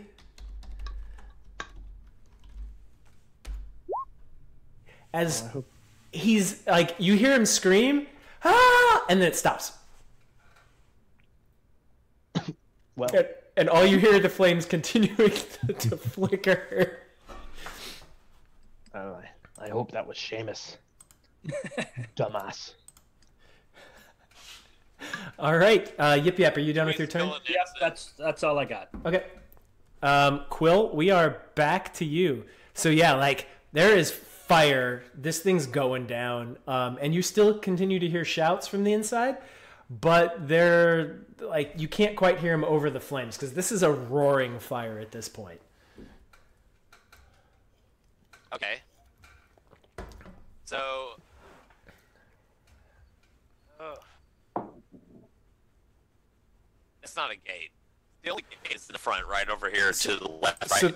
So the gate is here. However, right here, it's kind of it's this part it was not very well made, and this part has kind of like fallen in. So there's a gap, maybe about 2 feet wide. But there's fire on either side of it. So there is a way through.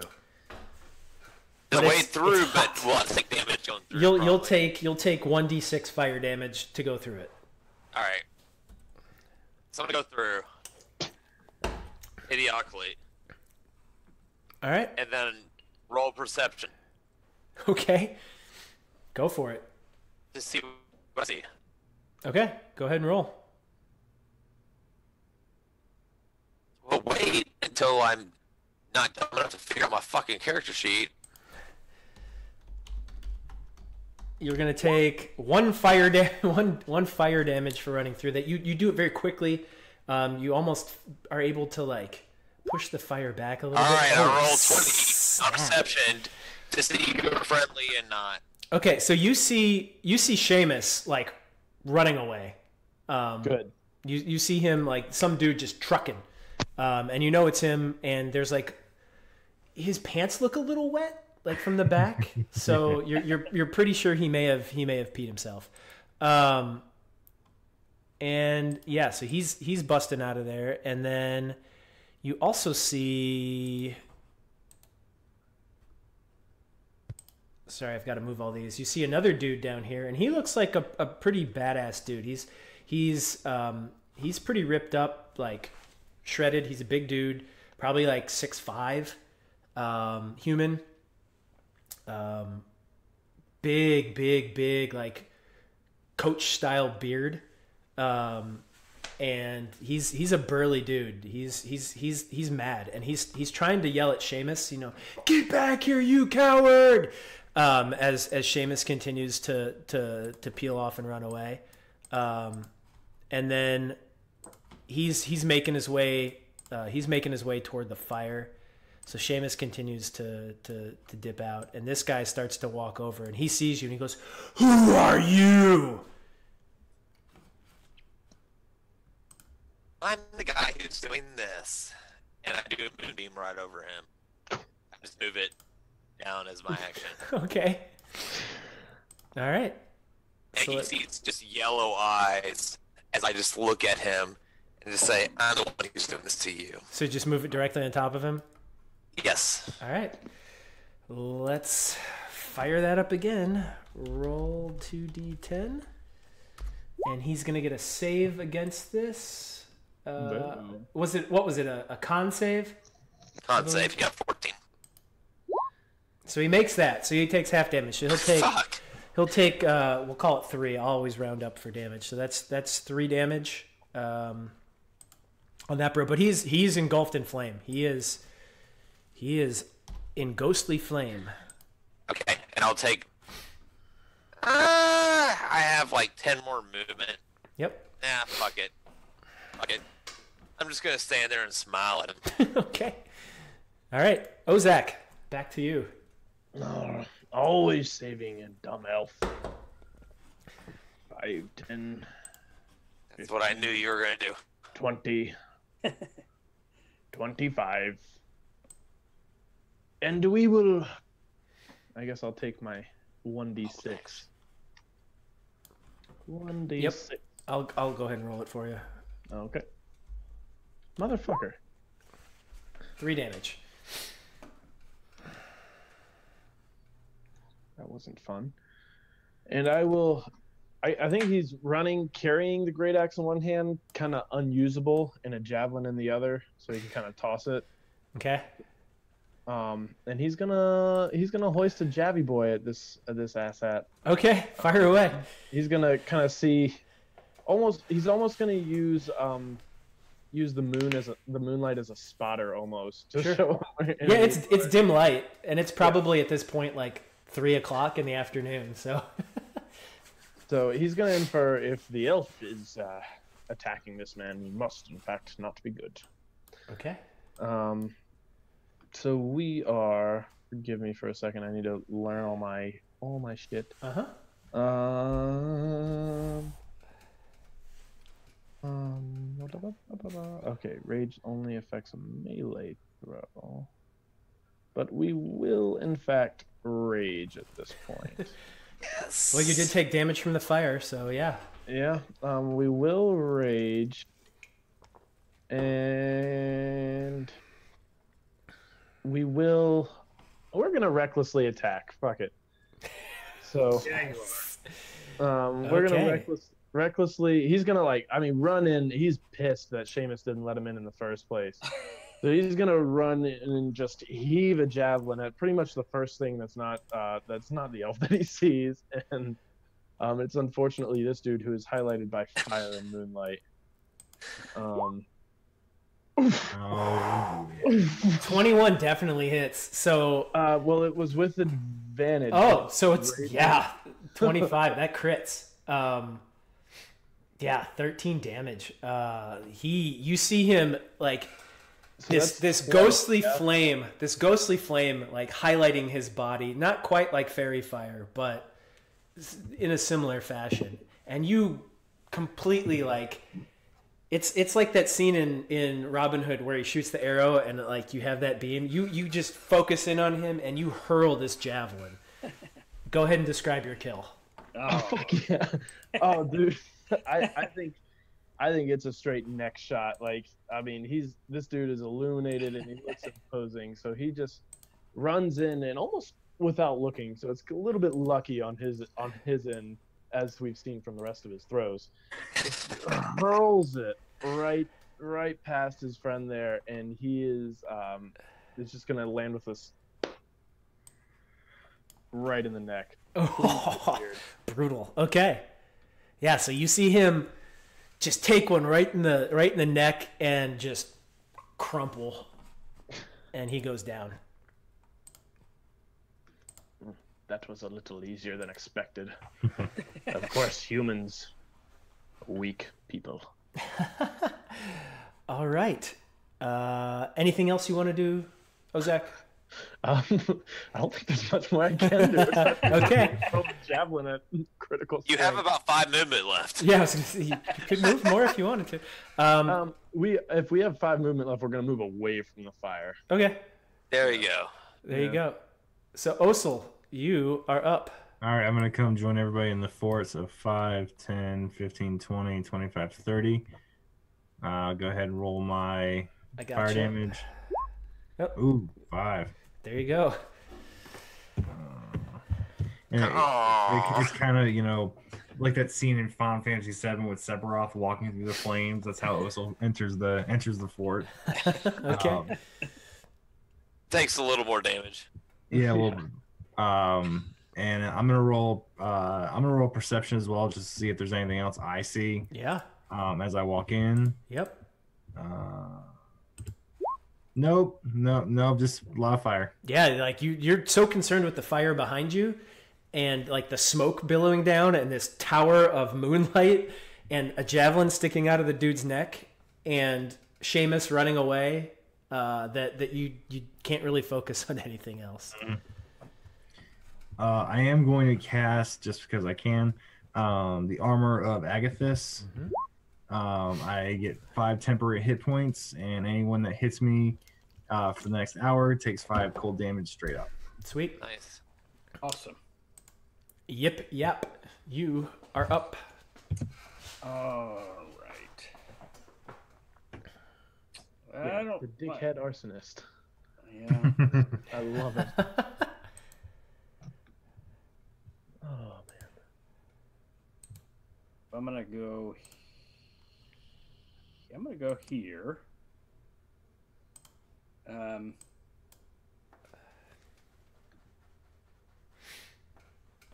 I'm gonna cast another gust, and I'm gonna burn this part up now. I wanna push the fire Okay. down here, All right. Love Let it. me. and I'm gonna say, burn it down. So yeah, it's Walking outside. so as you walk around, you see your party members like movie style jumping through flames, and you just walk around and you're like, and you just push this fire. Literally, the whole front corner of this fort is up in flames. Like, it is smoke billowing, rolling up. Yeah, and you're just excited. Yeah, it seems helpful. And I have 5 more feet of movement, so I'm going to move here, and then I'm done. Okay. I'm going to move the map back a little bit so we can see you here. Yeah, there you are. Okay. So it is now going to be other dudes' turns. So as you're there, Seamus... Oh, let me delete that because that was... I don't need that little red dot on him. Seamus continues to peel off. He's just... In fact, he doesn't really know which way to go. He's afraid of you, Osel, so he can't go back. And he knows there's fire there.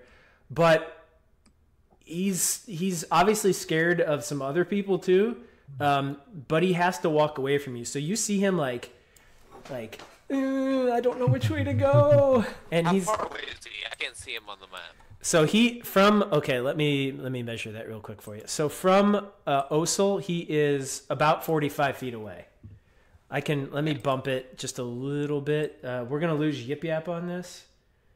So you can see him down there. I see it now. You can see him down there. Yeah, you're good. So yeah, he's down there, and then you see Osel. You can see it, and let me move the map down a little bit.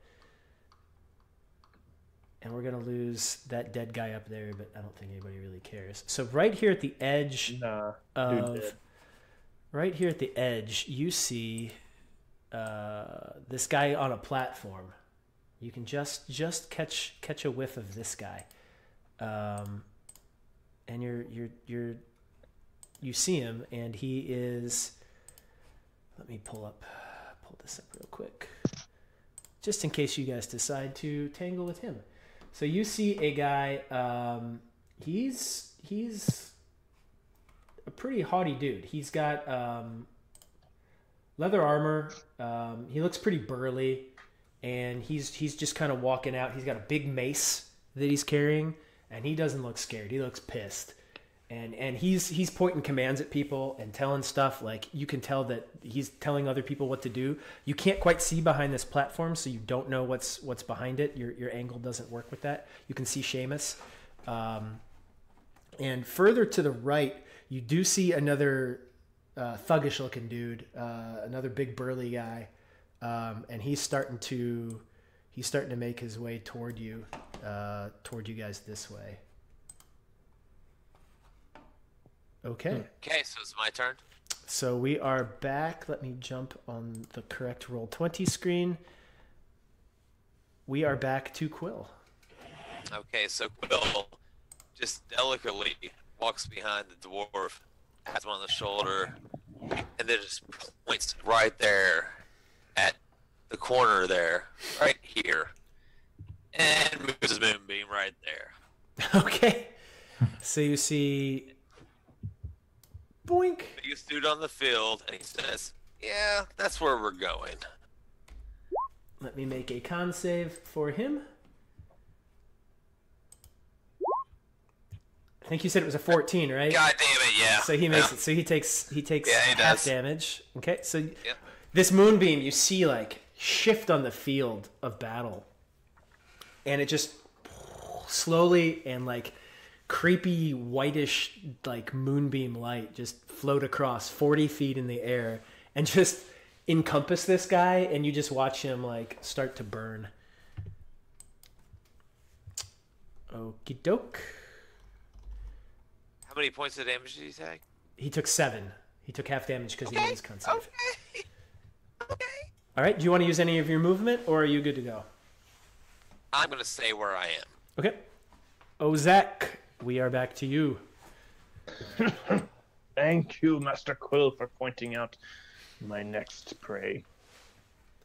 And we will go 5, 10, 15, 20, 25. All right, and we will hurl our last javelin at that. Yes. Still raging, so with advantage. Okie doke. Die. So yeah, you hurl your your javelin at him. It hits him. He takes it right in the. He's got leather armor, and it just boom embeds itself into his armor, and it just sticks out. And he grabs it, and he just throws it back on the ground, but you can see blood kind of trickling out. Good.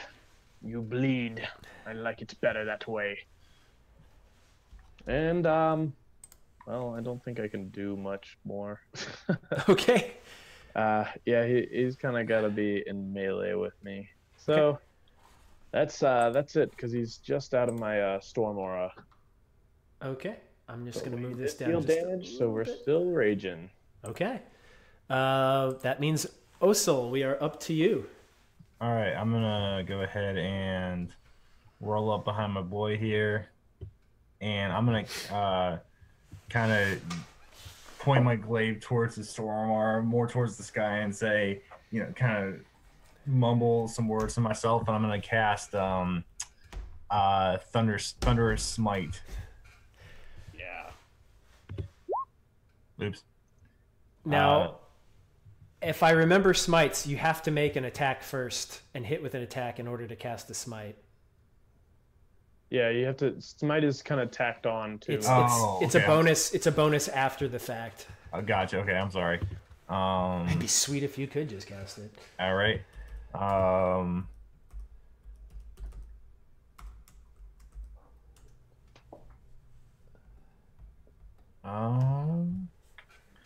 I'm just gonna hold my action and guard in case I get attacked. So you're okay. So you're just gonna wait. So do you want to use?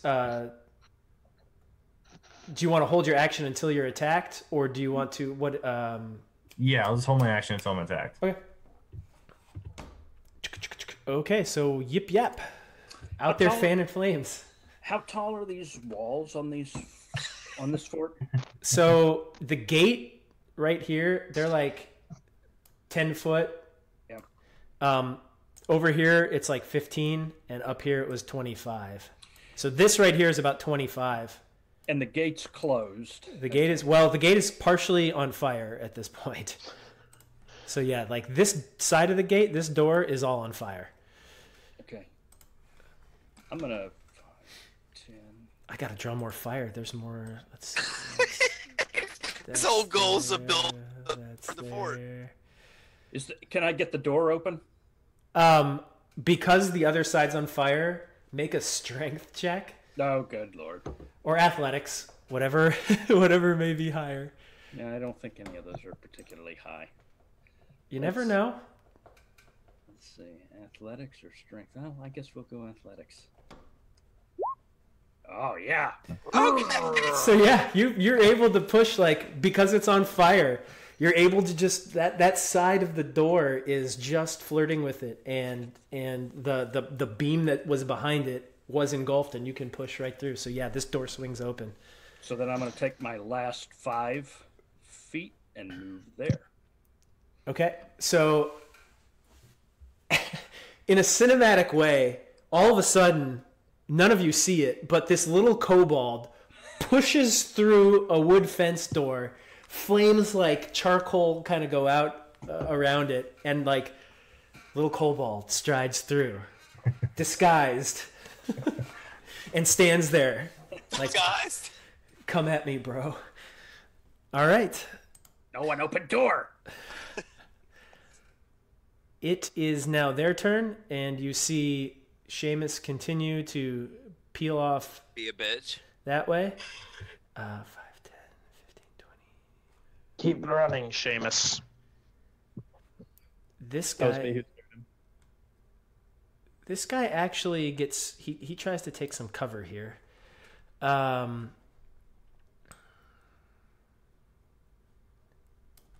out here.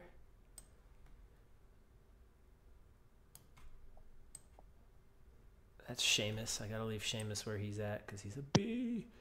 All right, and yeah, so that's where we're at now. They aren't able to. They aren't able to do anything. So yeah, so gate continues to burn. This whole mother is burning. Yeah, now like you see this wagon over here. is really going up like a tinderbox because it's just canvas. So that thing's up. Stairs are fully on fire. The gate's open, so that's kind of been a break. So this side isn't up, but yeah, it's this wall up here is starting to go, and it's starting to creep onto this side of the fort. All right, we are back at the top with Quill, and we're almost done here, guys. Walk up, sauntering, tooth thick in his mouth. He walks up about 5 feet where he is right now. And with the glow beam, he just stays exactly where it is. It goes like this. He's like, "Oh, you stood there, you fucking idiot."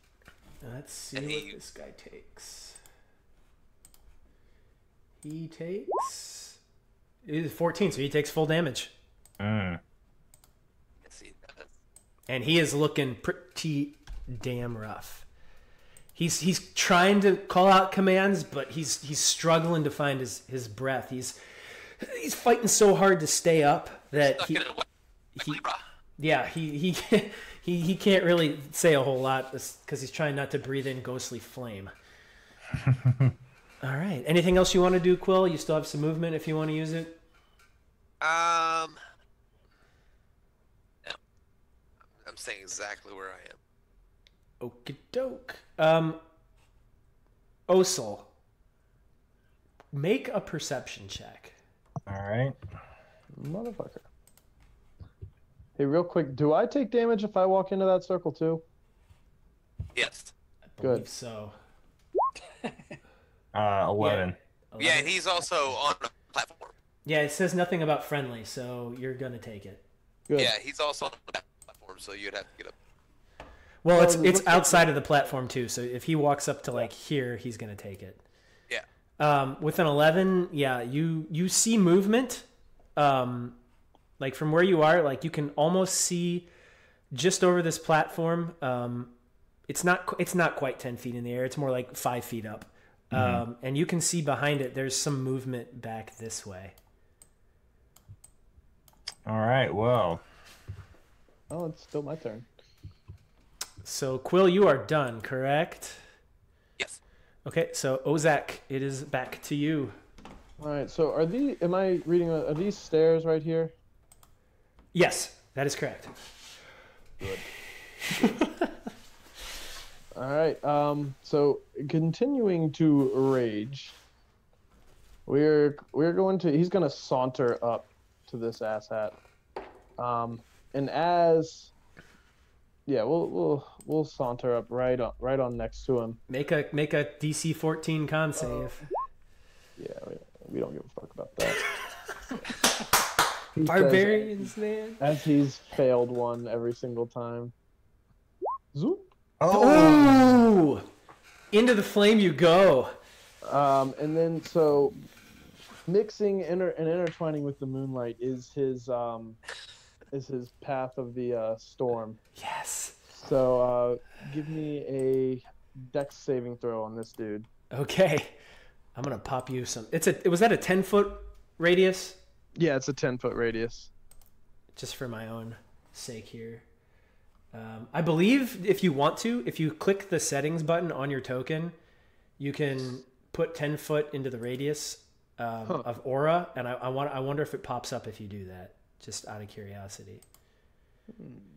Because I can see it on my end, but I don't. I see it. I can kind of change it.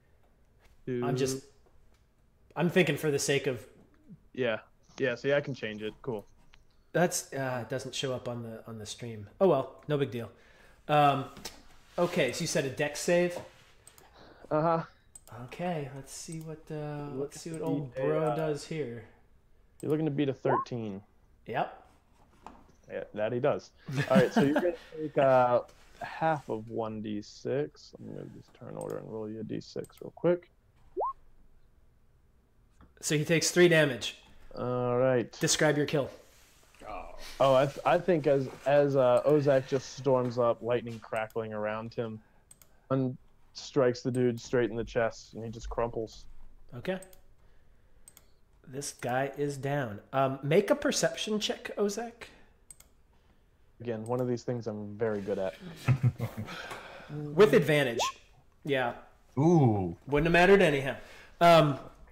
So you see from you've crept up a couple of stairs, and even though you're short, you can see in this direction over here, which is not on screen. Let me. I can see it. Yeah, I'm bringing it in for everybody else. Gotcha. So you can see down there what look to be a few more baddies and then a bunch of kids. Mm. And what you see from down here is this fort is built on the edge of a cliff. Oh no. And these kids are being like, they're stood up on platforms almost as if they're being forced to like walk the plank. Ozak's gonna kill a bitch. Ocel's about to roll up in here too. So do you share this with anybody, or do you? Oh, I think he yells it at the top of his lungs. Oi! They're forcing kids down the plank. They all deserve death and no quarter. Okay. So No quarter is what I like. I think walking up, see, I was 1, 5, 10, 15, 20, 25. I still got movement left. We're gonna. Yeah, you gotta get Finish. there, man. But you Finish also that. have 3 baddies north of you. I don't give a fuck about them. Let's see, 5, 10, 15, 20. Did I do that right? 5, 10, 15, 20, 25. Oh, I'm sorry, I'm right here. Fuck. Cool. I'm there and out of javelin. okay. I did in fact inflict damage, and Yeah, you're still raging. I was supposed to take damage, yeah, wasn't I, from the fire? I You did. No, you Yeah. conned out of it. Yeah, you conned. You take half the damage, so you take 7. I take 7. Yeah. All right, word. Yeah, I was looking for that. There we go. I'm feeling good in the neighborhood. Not actually. Cool. So that's me. Okay. So at this point, Hold on. Well, I've got this guy's caught in my bubble. Let me make sure it's only once per turn. okay. I don't want to. I choose 1. Okay, yeah. So 1 enemy. Cool. Okay. Are you good? Yep, that's it for me. Okay. That is So final Prozac. at this point, I am going to start by talking to Billy. So Osel, I'm gonna hide everybody else. You're still gonna hear this, but I'm gonna hide everybody else's cameras. Yep.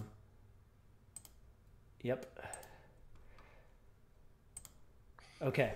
So Osel, it feels like you were there. The sweat, the blood, the fear, but what just played out in your head only lasted a span of seconds. Time seemed to slow down, allowing you to see all of the thugs, laborers, and at the end, the children, weighed down and about to be pushed into the water. You also saw what appeared to be friends you were fighting with. A kobold, strangely enough, an elf, and a dwarf. Their faces, movements, and wounds are burned into your memory. You have no recollection of who these people are, but feel the beginning of a bond.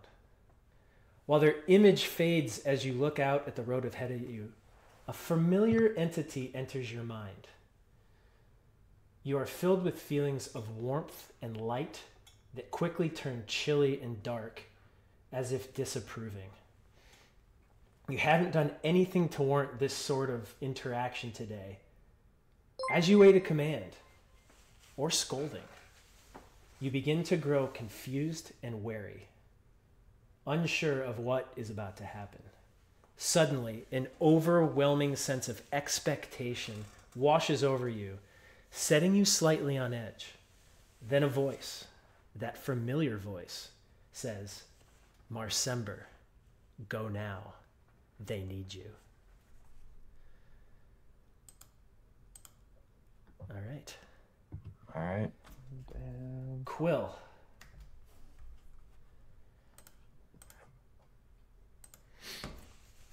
Quietly sitting in your grove, you focus on the spring leaves budding, the birds chirping, and the humid air becoming trapped beneath the growing canopy. Green is quickly taking up space where brown once inhabited. You sense the life around you expanding, branches and leaves to the sky, and then roots down into the soil, and a small smile paints your face. This area is thriving thanks to your careful cultivation and protection. As you look up to feel a ray of sunlight on your face, a giant eagle flies by, tipping a wing. Old feelings creep up, feelings you have suppressed for years. And just as you believe you've put them back in their place, you feel the trees and plants around you grieve, but as if from a distance. Looking up again, the high branches are bowing slightly, almost hanging in a display of sorrow. You try to reach out and ask what's wrong, but aren't sure if what you're doing is correct. Slowly at first, but faster and faster and faster and faster, you begin to see a view from the canopy. Green leaves, branches, and then lower. Vines, bushes, and moss. And then death. Something inside tugs at you, compelling you to move in specific directions. Slowly, you realize the trees are guiding you. But to where? Okay. Ozak.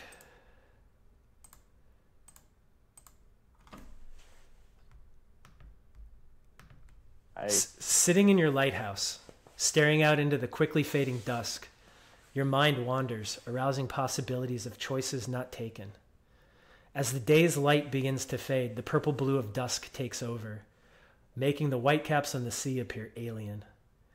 As you gaze and find comfort in their rhythmic sets, you see the sky flash on the horizon, the telltale sign of forks of lightning crashing down. Several seconds later, you hear the thunder.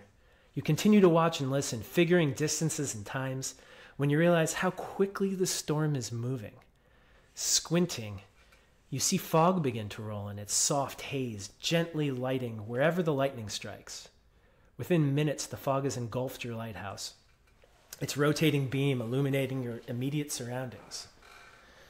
The storm is upon you, and as you turn to check the light and return your gaze to the sea, you are no longer staring into the fog, but into a massive, ethereal face, seemingly old, with water dripping off its foggy beard. Taken aback, you look down and see that its torso is tucked into the water, no legs to be seen. After looking back up and locking eyes with the giant entity, everything goes peacefully quiet.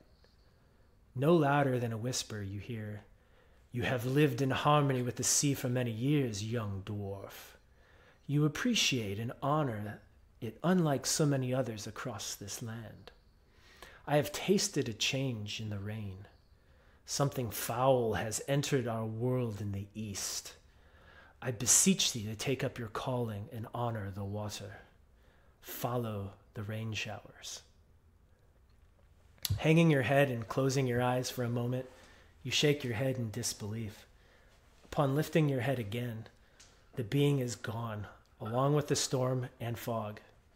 The light from the lighthouse continues to spin, and the gentle beat of the waves continues to crash. All right, yip yap.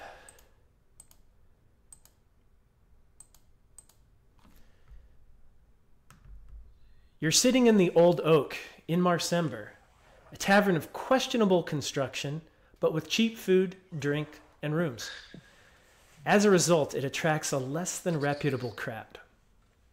A rough-looking laborer, dirt congregating in dried sweat beads on his forehead and cheeks, comes up to you and says, "Oi, you ain't no halfling. You look like a kobold to me, which is good for you, because I got an opportunity if you want to make some coin."